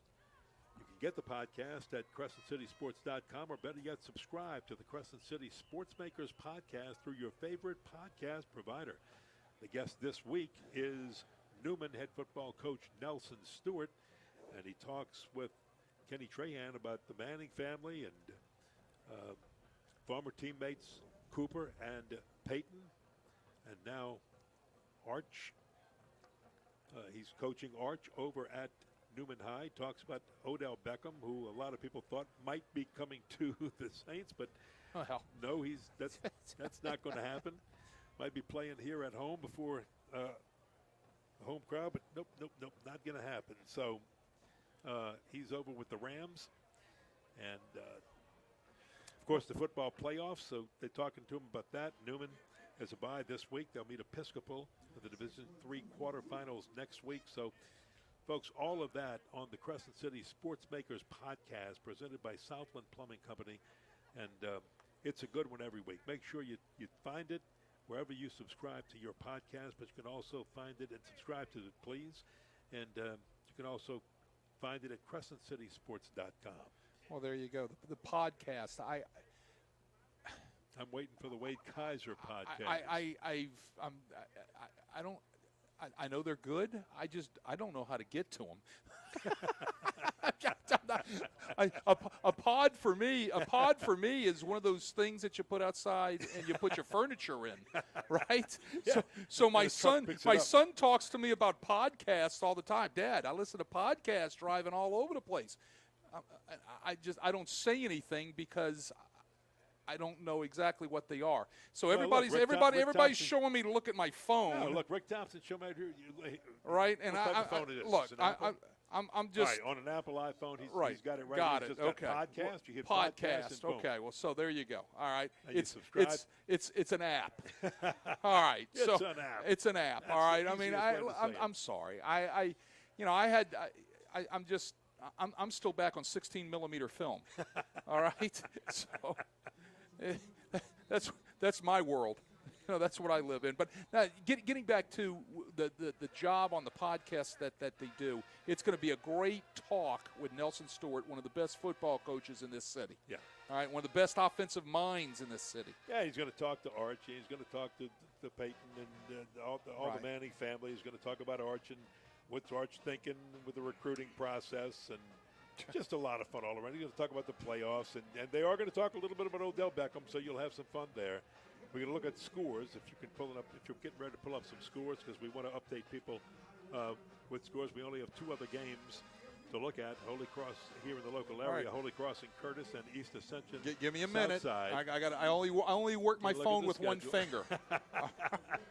So we will take a look at that. We'll also go over the plays and recap the first half for you in just a moment. Ken Berthelot along with Wade Kaiser. We got Ethan Porto on camera. Todd Whittington is producing tonight. Rick Thompson is our spotter. Ken Trahan, Crescent City Sports, covering this game. Did his radio show on 106.1 leading into the game, and been sitting here covering the game, and like us, just shaking his head for a number of reasons. Both at the explosiveness of the St. Aug offense, which we knew could do that, but also at the number of penalties they continue to hurt themselves with this late in the year. First round of the playoffs, as Wade said earlier, this should be cleaned up. Nick Foster told us during the week when we talked to him, he wanted this cleaned up. He wants to go into these playoffs not having this problem, and sure enough, it's plagued him in the first half of this ball game. So let's take a look at this in just a moment. Let's take a look at the scores first in just a second.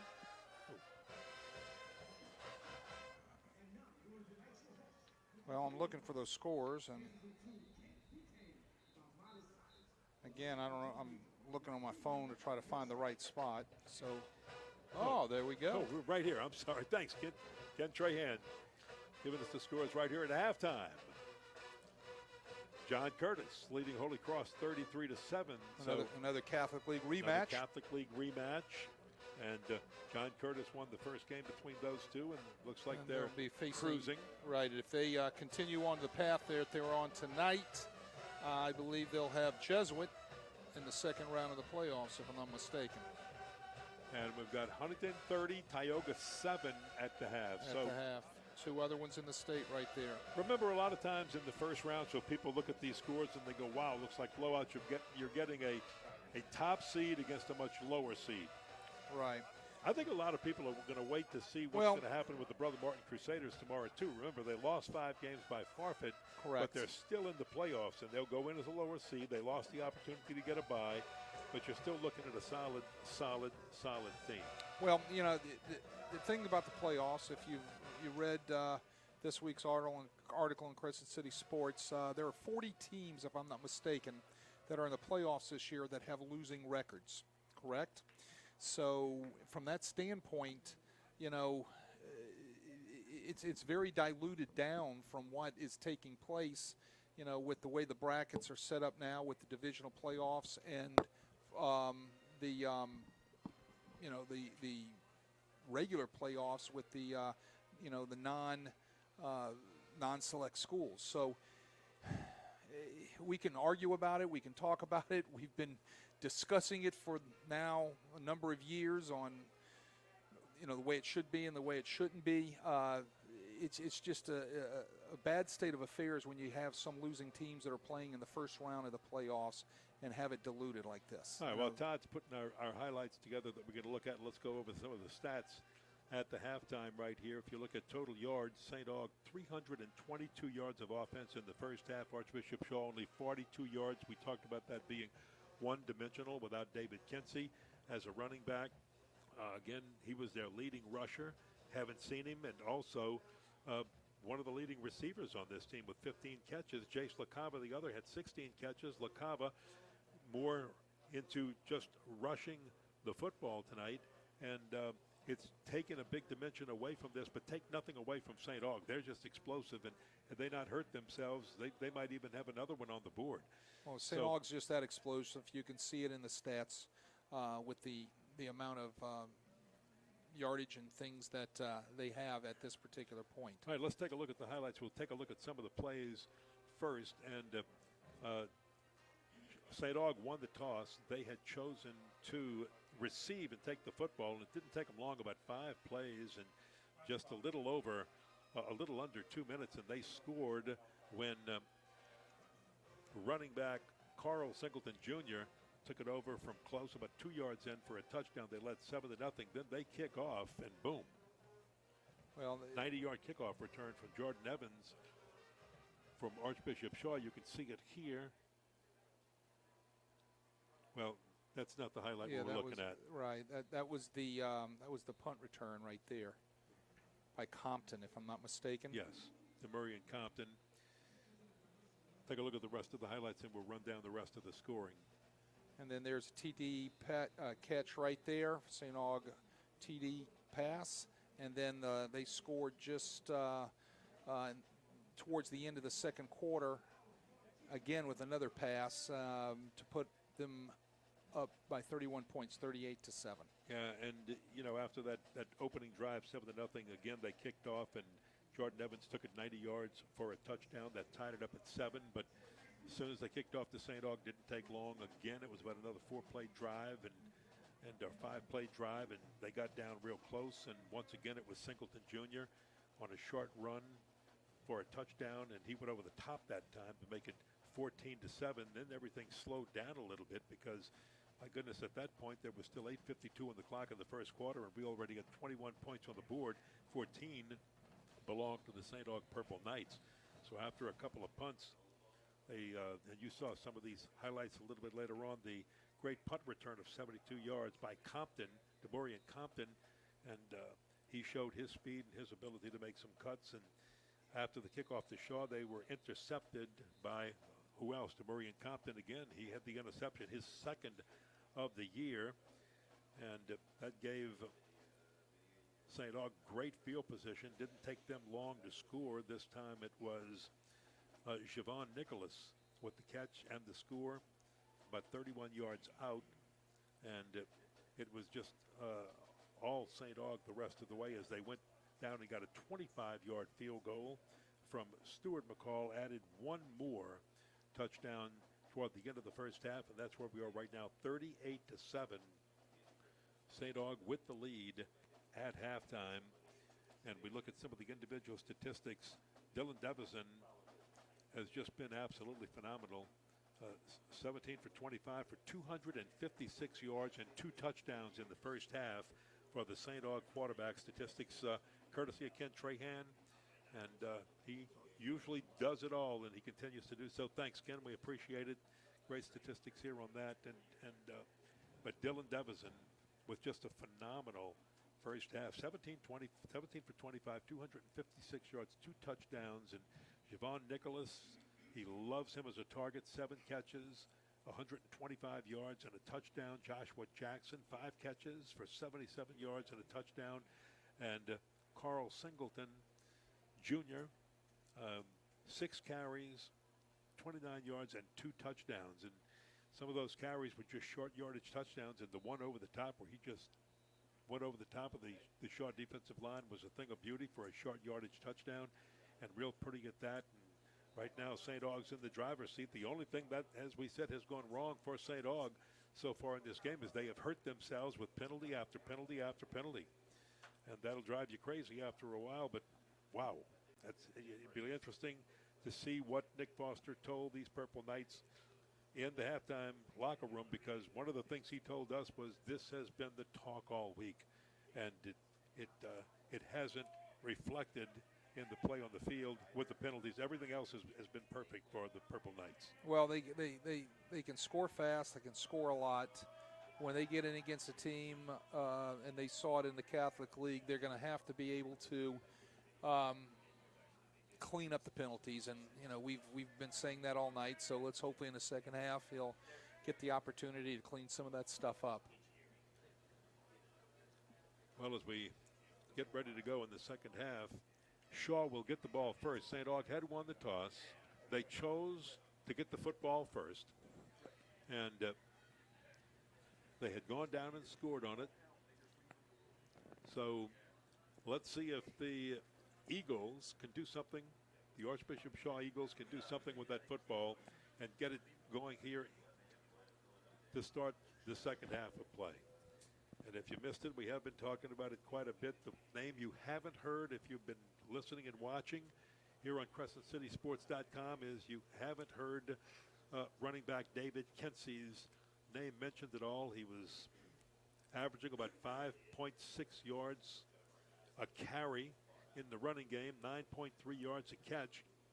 He had 5 touchdowns total, 3 of those on the ground, and we just haven't seen him tonight. So don't know whether he's injured.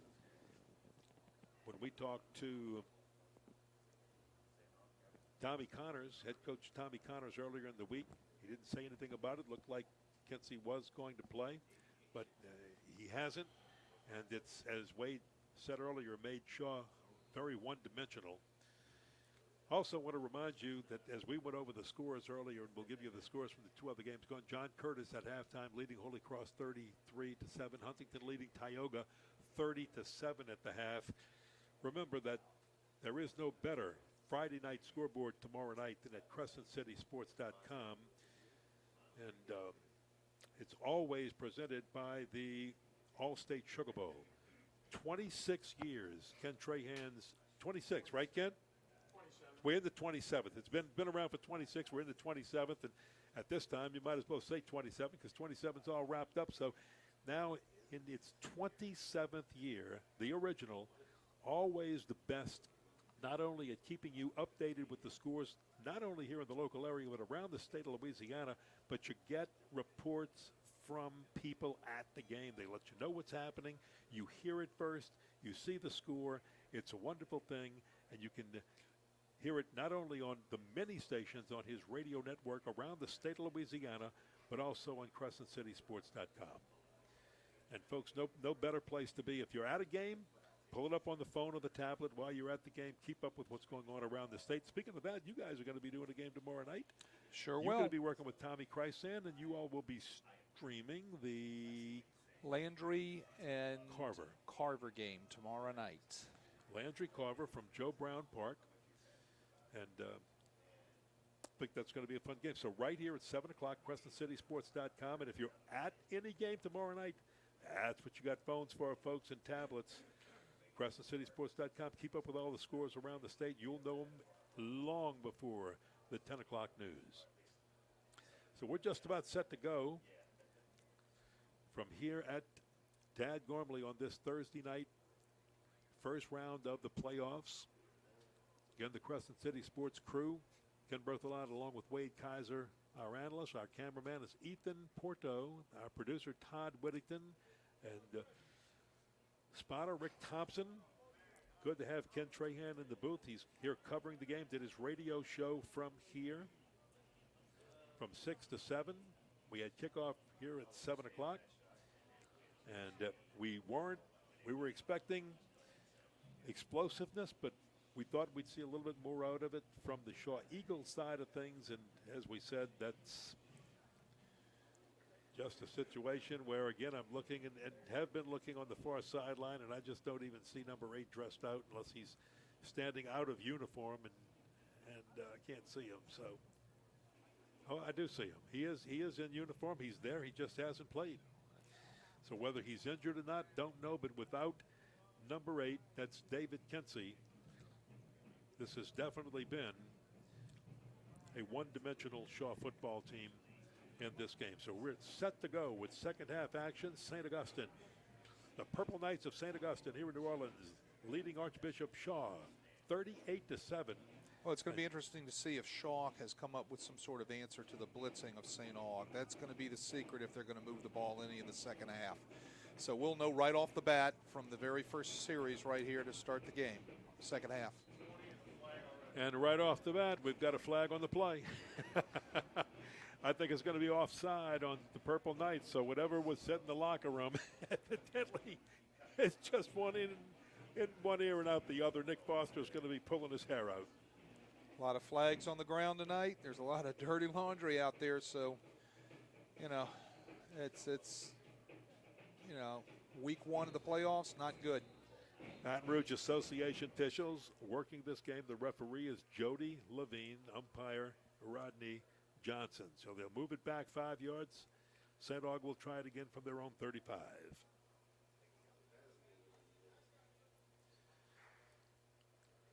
Eagles need a spark. They need a return, just like they had after the first St. Aug touchdown on that big 90-yard return by Jordan Evans. They need something right here, and it's going to be Lewis Foster. Foster reverses his field and gets pulled down way back at the 26-yard line. They might mark it at about the 28-yard line. So he tried to get and make something happen on the left side, couldn't do it. Well, he reverses his field against a lot of speed from St. Aug, and Keppert just was waiting right there for him and brought him down, number 22, Jeremiah Keppert. And we'll know right off the bat if Shaw has come up with any type of changes against this St. Aug defense to combat their blitzing, because I know St. Aug's from the get-go is going to come right after him and is going to bring the heat with pressure. So Stephen Banford, the quarterback, and again it's Jace LaCava. Drop the snap, picks it up, throws quickly over to the left side. It is caught, and some positive yardage for the Shaw Eagles, which they needed very badly on the catch. Just gets and we've got a player limping who caught the ball, and that's brought down by Dozat. Banford. That is Sauter, George Sauter. Again, and then before you say that, Wade, again, Sauter's a defensive back. We just moved into the offensive side of the trot. He normally doesn't play on this side of the ball, but with, again, Kensey out, LaCava moving to running back. Sauter has been moved from the defensive side to the wideout side. Well, Banford catches the ball, drops it, picks it up, gets it out there real quick, Sauter. And, you know, there's just 2 blockers out there to 1 defensive back, and a nice pickup on a wide receiver screen. 16-yard gain. They'll try the middle on a run by LaCava. He is up past the 45, up to the 46-yard line. He'll gain a couple of yards on that, brought out down by Jalen Houghton, Kyron Borda. So at the 45-yard line of the Shaw Eagles. And maybe what you do right here is nothing fancy. Just slow drive. Just take your time. Get it down there. Get some points on the board. Well, nowhere to go that time for Banford, and the rush was coming, and they drop him at the 40-yard line of the Eagles. Cornell Harris first to get to him, and that'll be a loss of 5. Well, Cordell Harris was there. Also, Emmett Debon was there coming off the edge with his defensive end position, and nobody touched those guys. And Banford didn't even have a chance to get the ball up to throw it, and it was hello to a yellow jersey. Or gold jersey, I'm sorry. Yeah, third and about 14. Banford rolling to his right. He will throw it and is just over the outstretched fingertips of a defender, intended down there for Clayton Robinson. Incomplete. I thought they might target Clayton Robinson just a little bit more in this game. Keppert, by the way, was covering. You know, Banford rolls out right there. They're trying to change the pocket a little bit, get him out on the edge, and he just doesn't deliver a very good football right there. It's going to bring up another punting situation, and here we go again, putting St. Aug back on the field with good field position and the football. Lewis Weaver, the punter. Demarion Compton, very dangerous receiver, but this one's going to be a short punt and get a great Shaw roll inside the 15-yard line down to about the 14, maybe 13-yard line where they're going to mark it. And that's where the St. Aug Purple Knights will have it for their first touch of the football in this second half with 9:49 to play in the third quarter, and the Purple Knights leading 38-7. Well, Shaw's going to have to do something. I liked it when they got into their 4-man front. They seemed to have a little bit more pressure applied. They seemed to be able to shut down the run a little better. Right now, they're in more of a man look. So let's see if that might be their answer. Now they show out, throw out rather to Karaz Johnson. He makes the catch. It has a few yards out to the 20-yard line. Shaw jumps all receivers in an off-man type of situation right there, as they tend to a Shaw defensive back on the ground. But they jump to a soft man or an off-man type of look, and, you know, it's something we hadn't seen, something that I'm sure they've got in their bag of their arsenal, their bag of weapons, and, you know, they're searching for everything they can do to shut down this and stop this St. Aug offense. One of the Shaw players injured. They're attending to him now on the field, and that gives the Purple Knights an opportunity to huddle around Coach Nick Foster. If you're again, if you're both of these teams, but mostly if you're St. Aug, you've got the lead. What are you showing or not showing right now to Catholic that can get them thinking or not thinking one way or the other? Well, you know, you can take two points of view to that. We don't want to show anything that let's say we go on and we're successful tonight and we win this football game. Do I want to show stuff that I haven't shown yet? That's one point of view. Or do I want to show everything and make them have to prepare for it? That's another point of view. Mike Newton will come off the field. Looks like he's walking on his own with just a little bit of help. And here's the deal. You know, you go into a football game, everything that's on that call sheet you plan to show anyway, right? So why did we work it all week, and why did we work it into the game plan? If it's not going to be shown or going to be used, why would I even have it on that sheet? That was from the theory that, hey, we've come here to run what we do, what we've practiced, and let's not be afraid to show it all. Hand off to Singleton Jr. And he'll get the first down on the carry. St. Aug, I think right now looks, unless they start throwing, they might just keep the ball on the ground, run a lot of clock. Well, Singleton Jr.'s got a nice burst. You know, he can get the ball and he can get vertical real quick. And there's Singleton again on the right side. He's at the 20 and stopped there. Pardon me, at the 30. Well, that was a nice play right there that time by the Shaw defense. Got a lot of white jerseys over there as they're going to be tending to another Shaw defender that's on the field. Yeah. But nice pursuit right there. They got after the running back, Singleton Jr. right there, and got over there and made a nice play. Well, that's Chad Gooden. And boy, the Shaw Eagles cannot afford to Well, they don't continue to have their right. starters go down. They just don't have They don't have the depth roster and the roster. They don't have the roster To be able to handle a number of injuries like this. We haven't brought up or talked about, Shaw's going to be dropping out of the Catholic League next year. This year was a reclassification year, and there are not many, but there's a handful of teams in the Catholic League, and St. Aug being one of them, that elect to play up into 5A that have 4A numbers. Shaw definitely has 4A numbers, and they've been electing to play up for the past few years in the Catholic League. And for anybody that hasn't read the articles in Crescent City Sports, Shaw this upcoming season will be playing down in 4A because of the reclassification. They're going to play in their true classification.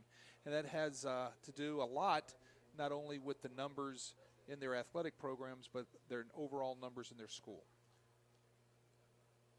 And that's another debate for another time that people can talk about. Yeah, touch on that in just a second with the throw out to the left side. Pulled in by Carraz Johnson. Johnson makes something happen. Did he step out of bounds? Flags are thrown. This one's coming back.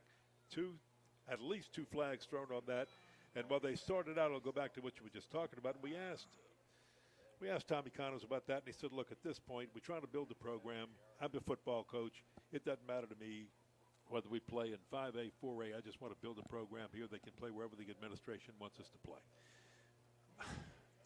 Okay, and I get how Tommy answered that, and I understand how he answered that, exactly.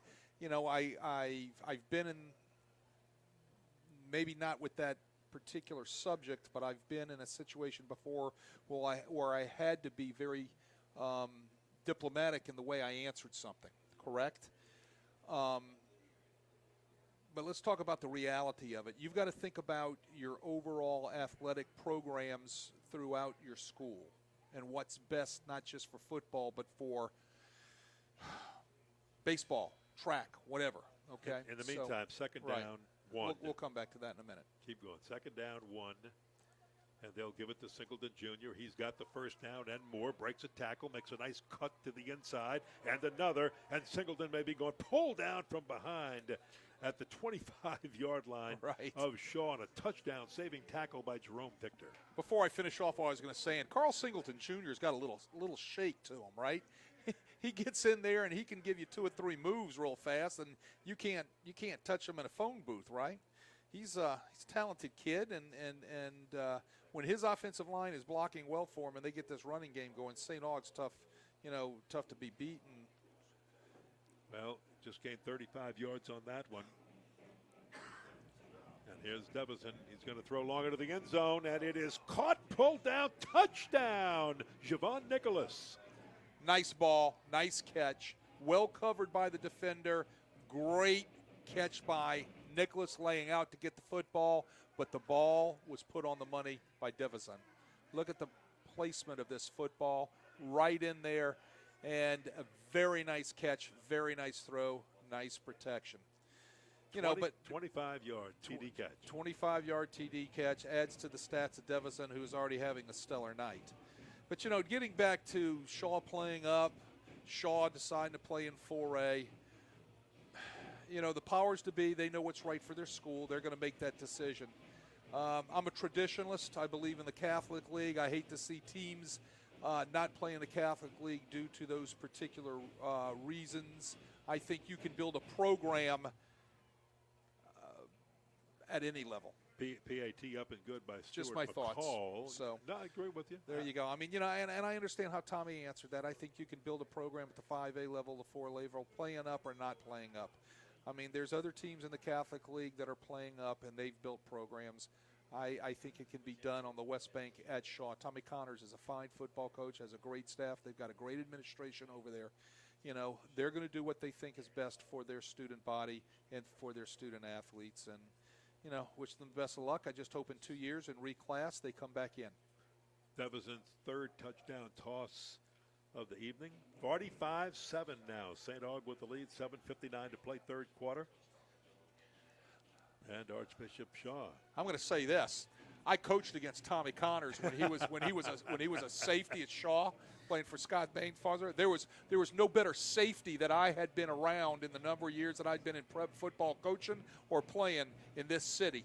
He was a great football player, went on, I believe, to have a stellar college career at Southeastern, if I'm not mistaken. Yes. And then he came back and got into coaching as an assistant at Shaw and then became the head football coach at Shaw when Scott Bain's father left. And, look, he's a fine football coach and he's a fine football man. And if you forget any of that, Renee Nato will remind you from CrescentCitySports.com because he's related to him and loves him to death and knows he's going to be a successful football coach down the road. So not too much there for the Shaw Eagles as they bring it back to about the 24-yard line. Well, the landscape, 24. Kenny, the landscape around New Orleans is going to change next year as far as prep football is concerned a little bit. That's another thing we should talk about because 9-5A might have a much different look. With teams moving up, teams electing to play down in their classifications. The big discussion is what is Carr going to do? Carr has already said that they're going to play 5A football. They've got 5A numbers. The question is where are they going to go? Everybody says the object is to put them into the Catholic League. More on that in a minute. Banford on a keeper. And Banford moves it up about 3 or 4 yards. Let's see where he's at. Well, they'll mark it. They marked it. He went out of bounds in front of us, or actually in front of the St. Aug bench. Demarion Compton made the tackle. And actually, they marked that down. He stepped out of bounds way back at the 25-yard line. So he only gets one out of that, making it 2nd down and 9. I thought he had a few more yards than that, but we can't see where he went out of bounds because the player is standing on the sideline. So 2nd down 9 for Shaw. Stephen Banford, senior quarterback, rolls to the left. Got some room to run if he wants to, and he will toss it instead, but he tosses it behind the intended receiver who can't get it. Overran the ball intended for Clayton Robinson. Shaw goes empty right there, trying to spread the defensive out, maybe get the linebackers out of the box and keep them from blitzing. That's another answer. You try to out-formation the defense to try to get some of those linebackers to have to move into coverage and not blitz. Well, the answer defensively is to go ahead and blitz them and to match up with man. Well, St. Aug is just sitting back in their thirds coverage. They didn't blitz that time, but enough pressure was still applied with the front four that got Banford moving off of his spot. LaCava in motion. Banford being chased from behind. Doesn't see it. Drop the football. It's loose. Scramble for it. And it looked like St. Aug came up with it. St. Aug got it. St. Aug came up with the football. They've got it. And it looks like Demarion Compton is the guy who did it. Well, here comes the blitz off the edge. There it is right there to Banford, blind side back here on his right-hand side. Brought him down. Ball goes, looks like it came out before he was tackled. And there's a fumble. And St. Aug's going to take over at the Shaw 15-yard line, 14-yard line right there. Getting back to what I was saying, I've got these folks in my neighborhood always asking me, well, if Carr moves in the Catholic League, that's not traditional, blah, blah, blah. Precedent has been broken, all right? So they've had public schools in the Catholic League before, so I think what you're going to see most likely in the reclassification, Carr will move into 9-5A into the Catholic League with another touchdown from Tyler Hayes all around the left end, and he'll score from 14, 15 yards out. Tyler Hayes, one-play drive.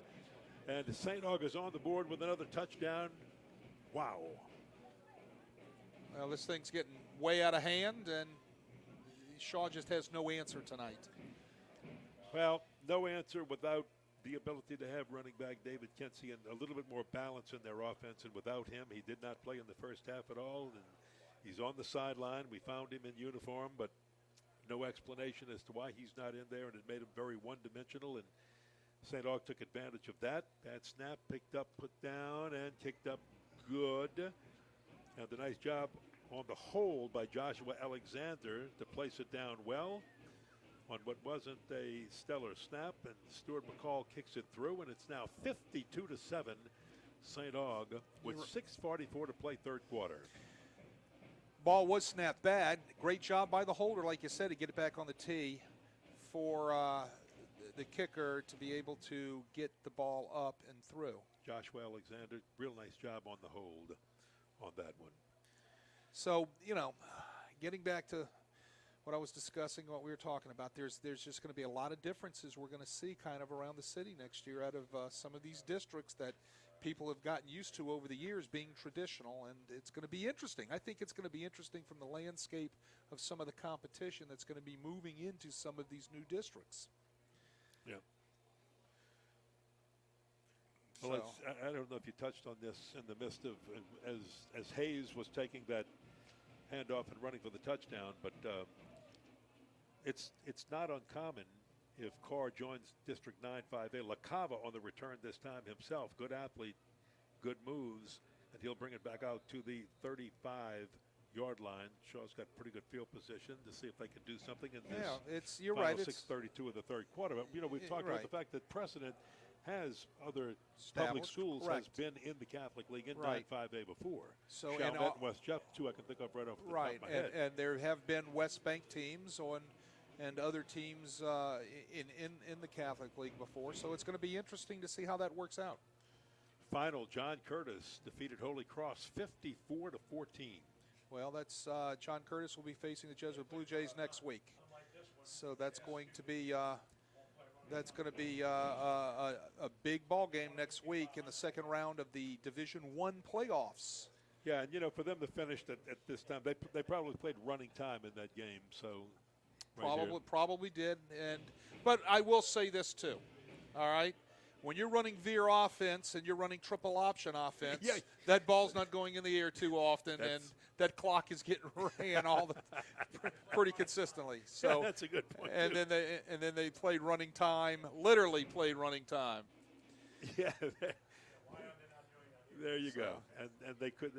Ken Trahan brings up a good point. They probably should be doing that in this game right here, especially with the situation that Shaw's facing, as LaCava on the run to the right side picks up 4 look, to the 39-yard line. This young man, LaCava, Chase LaCava, this guy has done a great job all night being the only weapon that the Eagles have basically at their disposal. And he's caught the football out of the backfield. He's lined up at receiver, caught the football. He's the only running game that they have. He's got a little shake to him. He is a junior, 6 foot, 199 pounds. He's going to have a big senior year next year, but he's going to be bruised and battered after tonight.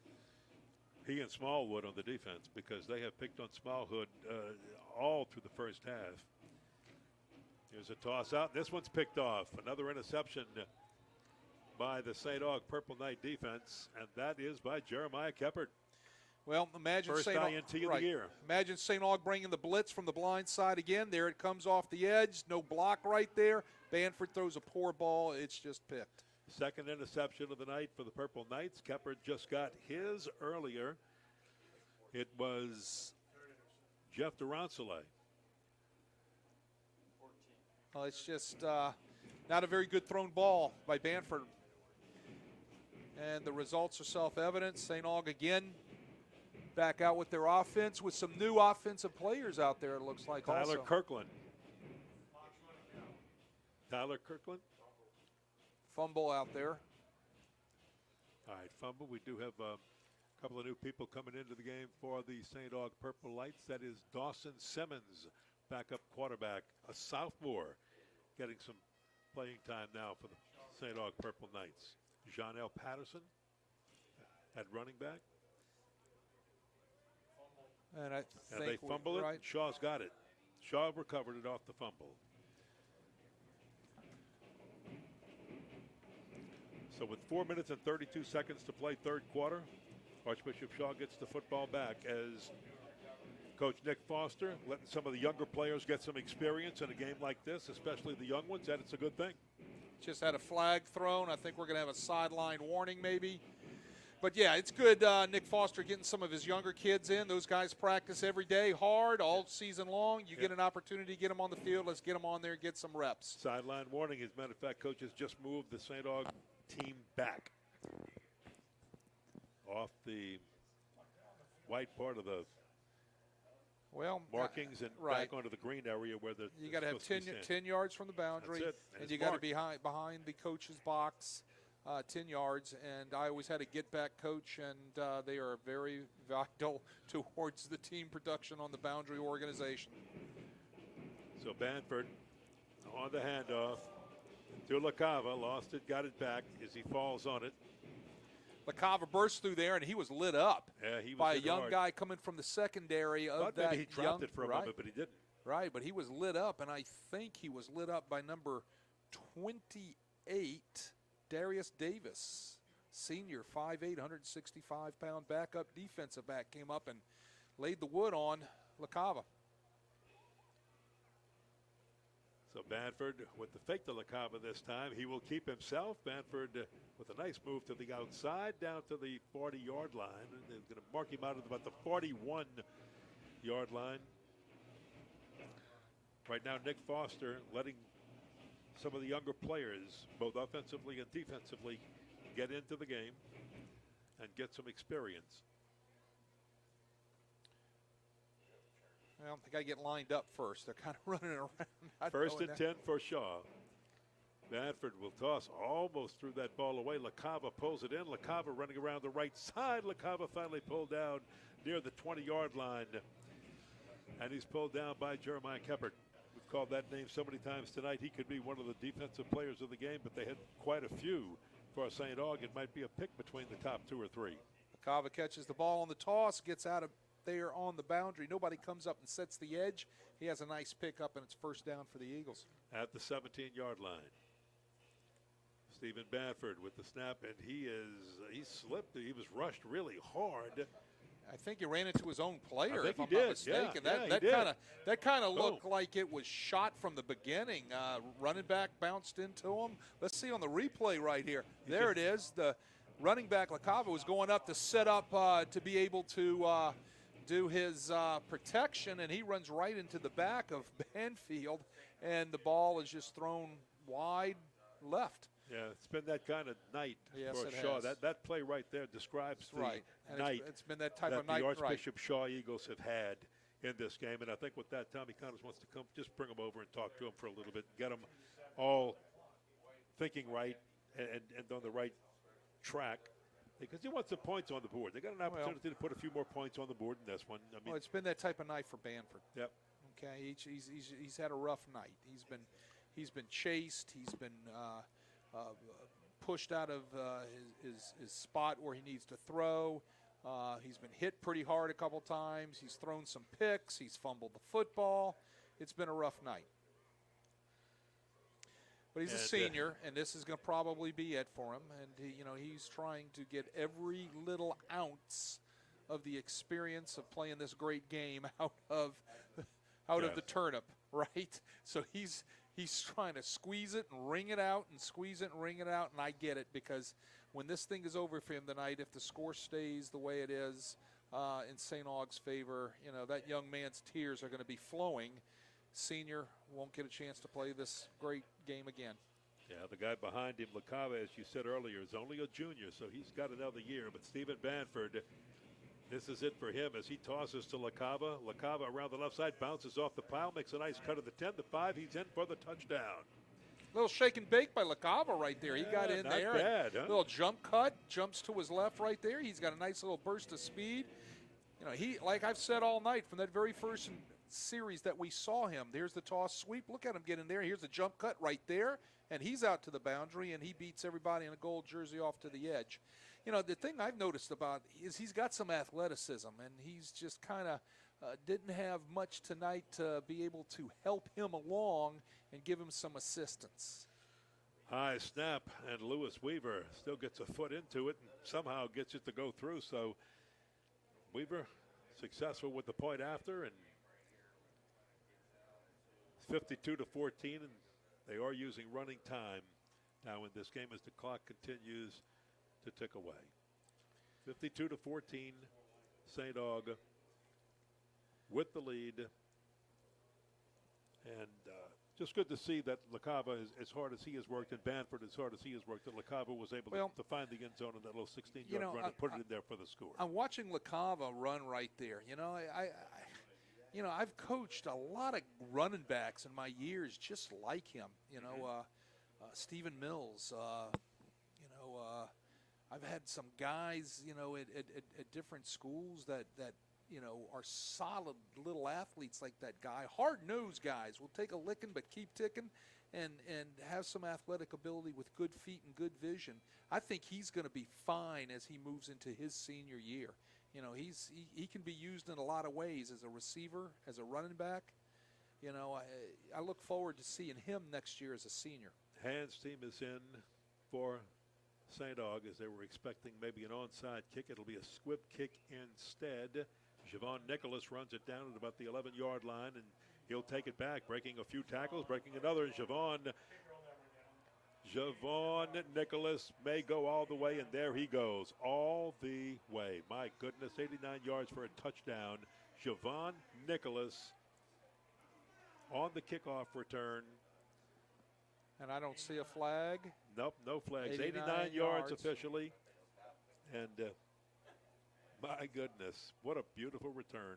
Is there a flag out there? Wait a minute, I didn't see it, and there might be. Yep, there is. Well, there is yes, there it is at the 25-yard line. Well, let's see on the replay. And I'll tell you what, did he pick it up? I don't know if he picked it up. There's a saw look the at flag. it. I don't know if it was a block behind the play, if it was a block in the back, but it's coming back, and it looks like it's coming back from that spot, so it's a spot foul.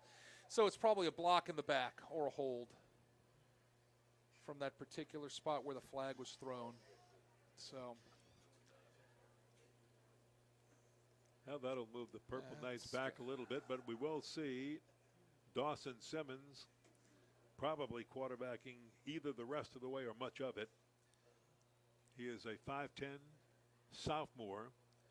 Backup quarterback Janelle Patterson is at running back. He'll give to Patterson, and right away we've got another flag. My goodness. Well, I tell you, I lost count on the penalties way back in the first half, and this is absolutely going to drive Nick Foster crazy. They're playing We've said running it 1,000 times. They're playing running time on the clock, Kenny, but Yeah. they're going to clock. They're going to stop the clock when For they have a penalty. Yeah. So All right, they'll try it again. And the handoff once again to Janelle Patterson over the right side for some, and this will bring the third quarter to a close here at Tad Gormley Stadium with the St. Augustine Purple Knights well in control, leading 52-14. We're playing running time now, and St. Aug will set their sights on heading to Baton Rouge next week to take on Catholic. Well, I hadn't seen Catholic this year, but I've heard great things about this football team in Baton Rouge, and we'll talk more about it in a minute after you give us some information. I want to remind everybody that Crescent City Sports and Prep Football is brought to you by Gibbs Construction, a leader in the construction industry in Louisiana and the Gulf Coast for more than 35 years, transforming dreams, visions, and plans into reality. Gibbs Construction, they were our sponsor for the third quarter. And, man, like the sponsor of the first two quarters, Lamarck and Academy, wow, they got their money's worth. It's still explosive.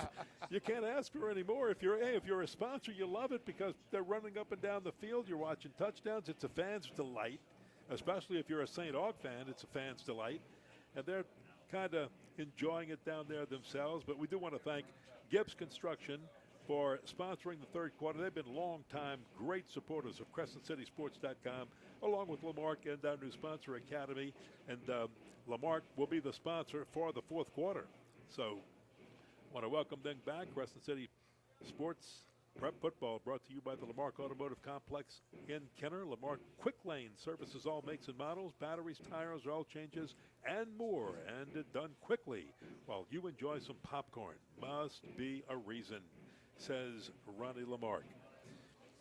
And here's Simmons around the left side. Simmons breaking some tackles. Simmons showed a little moxie there and some heads-up running as a young quarterback getting close. Well, he got the first down. They run the zone read with him, and he just pulls the ball out and takes off. Nice little read right there, and he's got a little giddy up and go in his step, right? He gets out there around, makes a few white jerseys miss, and he's weaving and out there, and smart player stays in bounds, doesn't run out of bounds, and makes sure that the clock, even though it's still running time, with good football knowledge, he knows he needs to stay in bounds and in most instances, not stop the clock. So. Yeah, if you're a young quarterback like Dawson Simmons, the thing you want to do right now is play it like it's not running time, even though it is running time, and just show the coach, hey, I get some reps. If you need me, I'm here. So he'll toss it out, and he completes a pass. And this one, we've got some movement by St. Aug, and another nice gain, as this one is caught by Devin Smith, a 6'2", junior wide receiver, using his height and speed. Well, a lot of these guys right now are your JV players out there playing for St. Aug, so they're getting some JV reps late in the season right here. And, you're right. They want to show Coach I can play, because many of these guys, when camp starts next fall again, they want to be able to make sure that, hey, remember me? I want to get something on tape for you to see, and I want to be able to fight for a position next year. I'm a competitor. I want to make sure you remember my name and my number. Well, we put down too deep a lot of times on the charts, and we're way past too deep, so we're going straight to the roster for the rest of this game. Is that it's a roster game for St. Aug? Is that what you're saying? Yeah. So yeah. There you go. Call it that if you'd like. Janelle Patterson, the sophomore, on the carry. And he gained almost 5. Pretty close. Second down and just a little bit more than 5. And you know what else? This is big for those parents in the stands. Get to see absolutely. those kids play that don't get to play a lot. And, they'll see them on JV Saturday mornings, because that's when 9-5A plays their JV games. But they're getting to play some varsity under the lights stuff here. So those parents are just breaming, and those chests are getting stuck out right now by daddies. And, that's important. From the 41, St. Aug just keeps it on the ground with running time still moving, and he's inside the 40 down to the 38-yard line. Janelle Patterson, this is going to be his series. Well, just as I say that, no, he doesn't come out. He's just coming over to have a few words with the coach. St. Aug just probably thinking, I would be. If I'm standing on the sideline, wouldn't you be thinking of next week already? No, I'm thinking about finishing it up tonight at 8:59. I was never one to be thinking about next week. But that's because you're a coach. I was always trying to figure out, what am I going to make sure my kids are acting right, they're looking right, even my young kids are taking care of business right. Nowhere to go for Patterson. Hits the wall and goes down quick. My wife said it was part of my anxiety. So I understand that, but you're a coach, so that happens. Chad Gooden led the charge. So as you take a look ahead, how do you predict and what do you see for next week with St. Aug, their biggest challenge with Catholic, and Catholic's biggest challenge? We talked about Catholic's biggest challenge already with the speed. But what about St. Aug's challenge? To be totally honest with you, I have not seen Catholic play this year. Only what I have been reading and what I'm hearing, especially on Friday nights on Crescent City Sports. And, a little fake punt here. How you like that? Wow. McCall doesn't get it. No, so hold on. Are you going to show stuff for next week? That's the question. All right. There you go. No, but that was Jeffrey Durancelite, by the way. Only what I hear from Baton Rouge and what other reporters are talking about in Baton Rouge about Catholic High, they say they're a complete football team. They play good defense, good offense. Their special teams have always been stellar, and they have team speed. If you've got 3 things like that and team speed, you're going to be pretty hard to beat. Some people are saying in all classifications that they might just be the best football team in the state. But of course, right. But, obviously that's why you play the game. So we'll find out next week, and they're going to have to match up with this St. Aug speed. So it'll be an interesting football game. At their own 40 after the turnover run downs, the toss right side, and that still is Chase LaCava in the game. I thought they might have given him a rest for a little bit, but LaCava is going to finish it out. I like the idea of showing the fake punt. I'm going to tell you why, Kenny. You know why? Because now those guys in Baton Rouge next week are going to have to spend time every day practicing against it. Right? No, you're right. So I've got some coach drawing it up, right? I've got a group of coaches breaking it down to defend it, and then my guys are going to have to practice it. And St. Aug, I'm going to come up with another fake punt anyway for next week, so I'm just going to make you work on it. Banford with the fake to LaCava, keeps himself, runs on the right side. I mean, does that Picks up about 5. No, that it makes does. sense? I mean, that's exactly why I would show it. You know, I know earlier back in the broadcast you asked me, well, do you show this stuff? That's the reason why I show it. Give you a perfect example of that. Tulane playing at Florida State, and in the first half it was one of Buddy Teven's teams that was really struggling, and Florida State was sort of having its way with the Green Wave that day in Tallahassee, and they ran a reverse before halftime, leading 49-7, and they scored on it. And after the game, they asked Bobby Bowden, "Good goodness, you were up so much. Why did you run the reverse there?" And he said, "I had to show it because we have a big ACC game coming up, Atlantic Coast Conference coming up, and I wanted them to know we had that reverse on the kickoff." And sure enough, 2 weeks later, he used it, and it helped him at work and was a big, big play for Florida State a couple of weeks down the road. But he showed it, and they had to work against it. Let me tell you something, all right? There's a lot of mind games that go on. Okay. Sportsmanship, gamesmanship, whatever you want to call it. I call it mind games. 1st and 10 for the Eagles. Give to LaCava. Well, he's going wide, way back. He's looking for room. He's not going to have it. Goes down. So puts his head down and fights for a few more. So because of that, you show things. And then getting back to what I said, if I've got it on that call sheet, I've practiced it all week, then I'm going to use it. Because my kids worked it. My kids practice it. I always said, and a long time ago, a guy named Frank Monica taught me this. He said, if you're going to practice a trick play, you better use it. Gain of 1 by LaCava, 2nd down 9. This game well in hand by St. Aug. Purple Knights using the opportunity to get a lot of youngsters some reps. And you see in the Banford and LaCava show, handoff to LaCava. He'll run around the right side. And as you said, Banford just making the most of the opportunity. He's a senior. This is the last game he's going to play in high school. You know, that's number 15, the quarterback for the right. and in white for the Shaw Eagles. Tommy Connors could have pulled him. He has not had a stellar night, right? He could have pulled him, you know, series ago, many series ago. But what's he doing? He's giving his senior the opportunity to finish things out and to, you know, like I said, squeeze every last drop he can out of this game.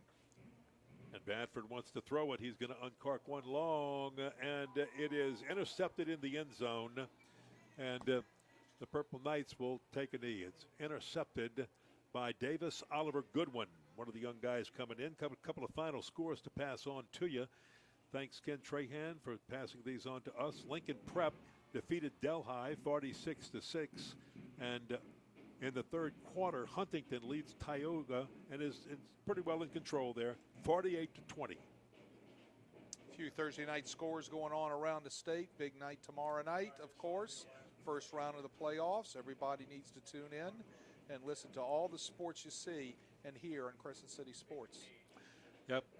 No matter what happens, no matter which game you're at, you want to be tuned in to Crescent City Sports for the Scoreboard Show, the original with Ken Trahan. Not only do you get all the scores, but you get reports from reporters at all of the games, and that's, I think, one of the nice things. And remember, you can pick it up on the radio network or on CrescentCitySports.com. Just chuck your and the other listings thing, in your area. The other thing that was to Devin Smith, by the way, the big 6'2" junior wide receiver. The other thing that's great about the original, Kenny, is that you get reports from all around the states from people that know the area. So when you ask me about Catholic High, I listen to the original and I find out more about Catholic High from the folks in Baton Rouge that see Catholic High. Wanted to get this in real quick because Coach Nick Foster said, man, if you get a chance, tell people about this while St. Aug's just running the clock out here. Nick Foster and Bryce Brown, coach of Edna Carr, have been very good friends. They played and graduated together at Edna Carr. Their coach there was Jabbar Jalouk, who also coached at St. Aug for 2 years as an assistant coach. And whether Carr gets into 9-5A, the Catholic League, or not, one thing these two coaches want to do is they're going to play each other starting next year no matter what. And they're going to call it the Jabbar Jalouk Classic because Jabbar Jalouk, who's now an assistant coach and an assistant head coach over at UL Lafayette or ULL, he played such an important role in their lives. They both graduated after playing for him in 2004. He went on to have the great seasons, including the 14-0 season about 10 years later, and won a state championship at Carr. Right now, St. Aug just running it out, folks, in the final 1:20 of running time. This game's been put away early in the first half, but they're excited about the two schools playing each other and naming it the Jabbar-Jalouk Classic for what Jabbar-Jalouk did for those two coaches, Bryce Brown and Nick Foster, and for what they think become a special game between the two schools because of the influence Jabbar-Jalouk had on not only them and many other players, but on athletes from both of these schools. Not these schools right here, but Edna Carr and St. Aug. Well, Jabbar-Jalouk and I go way back. He's one of the finest people, a great football coach, of course, but one of the finest people that I've had the opportunity to know in my career, and coached against him a number of times, and his teams were always extremely well prepared and very well coached, and that would be very befitting and honoring of Jabbar for that to be that particular game to be named after him. So I wanted to get that in for Nick Foster because he asked us to get that in. He wanted people to know it, so you're hearing it first right here on CrescentCitySports.com, and that might do it. The clock is going to run out. That should put this one on ice. The St. Augustine Purple Knights, a big winner, 52-14 over the Archbishop Shaw Eagles. And that's going to bring to an end the Archbishop Shaw season. They will close it at 3-6, 3-6 on the year.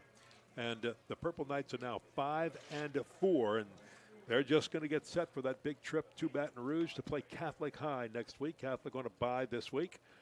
And tell you what, if St. Augustine finds a way to get that football like they did today, and they get the kind of game out of Dylan Deverson and Carl Singleton that they got tonight, or at least part of it. We know that, you can look at a different defense, but if they're sharp like they were tonight, and they don't hurt themselves with penalties. The biggest thing that St. Aug did tonight to really hurt themselves, they had so many penalties in this ball game. Well, they're going to be a handful, and you've got to prepare for them. And I know the folks at Catholic High will fine football staff. Those guys will do their due diligence, but they're going to be St. Aug will be a handful, and Nick Foster is going to have to iron out all of those mistakes as they move forward into the second round of the select playoffs next week up in Baton Rouge. Well, one thing I want to thank Ken Trahan. Thank you for your help with statistics tonight, covering the game for CrescentCitySports.com. Don't forget, Ken will be in the studio tomorrow night for the Crescent City Sports Scoreboard Show, always sponsored by the All-State Sugar Bowl, the great radio network around the state of Louisiana. We've talked about it all throughout this broadcast. You can also, if you don't have a radio at whatever game you're at, just pick up the phone, go to CrescentCitySports.com. You can keep up with all the scores right there on your phone. The final in this one again tonight is 52-14, St. Aug in control, and want to thank our crew, did such a great job. Our spotter, Rick Thompson, Ethan Porto on the camera. He's doing the camera work tonight. Todd Whittington, our producer, and Wade Kaiser, myself. Wade, your final comments on this one, and again, any statements that you might say could be made by St. Aug as they get set for the juggernaut next week in Catholic High, because they are the, how do you want to compare them? They're one of the best football teams in the state of Louisiana. There's no doubt about it. And St. Aug is going to be a force to be reckoned with because they can score fast. They have team speed. They've got to be accountable with the the penalties. That's where they've got to clean things up. Now for Shaw, these guys are moving down to 4A next year. I hate to see them leave the Catholic League. I've already talked ad nauseum about the way I feel about that. Yes. But they're definitely going to have a great future down in 4A. Tommy Connors does a great job, and they got some young kids to build around and build a program. And we look forward to watching their progress in the next couple of years in 4A. And as we move on to the second round of the playoffs, it's going to be an exciting night tomorrow night, and then it's definitely going to be an exciting week next week. Just want to remind you before we sign it off tonight that you can check out the all-new Crescent City Sportsmakers podcast presented by Southland Plumbing Supply. Get it at CrescentCitySports.com, or better yet, subscribe to the Crescent City Sportsmakers podcast through your favorite podcast provider. This week's guest is Newman head coach Nelson Stewart. He's going to talk about the Manning family and as former teammates of Cooper and Peyton, and he's now coaching Arch. He's going to talk about all of that, and he'll also talk about Odell. Now, when they tape this, there's a lot of talk that he might be coming to New Orleans. So taped the podcast before Odell decided to head on out to Los Angeles, where he'll be a Ram. But you'll hear Nelson's comments on that. And, of course, he'll talk about the football playoffs. So you might want to try to tune into that tonight or as soon as you possibly can. Outside of that, I think that about wraps it up from here. This was put away before halftime. And we applaud the St. Aug Purple Knights for putting on a real fine show tonight. That's going to wrap it up. Thanks for joining us here on Crescent City Sports. And we'll have playoff high school football for you tomorrow night with an all-New Orleans Class 4A matchup between Landry and Carver. And that'll be Mr. Tommy Chrysan on play-by-play, Wade Kaiser doing color. Ken Trahan will be again on the scoreboard show. Our coverage begins just prior, and that's at CrescentCitySports.com on the radio network. Our coverage begins just prior to the 7 p.m. kickoff, usually about 6:50, 6:55, right up in that area. Be sure to visit CrescentCitySports.com for all the latest news and our streaming schedule. For Wade Kaiser and our Crescent City Sports production team, I'm Ken Berthelot. Thanks again for being with us, folks. Our final score in this one, the St. Augustine Purple Knights 52 and the Shaw Eagles 14. Next week, it'll be the St. Augustine Purple Knights in Baton Rouge to play Catholic High. From Tad Gormley Stadium in New Orleans, thanks for being with us. Good night, everybody.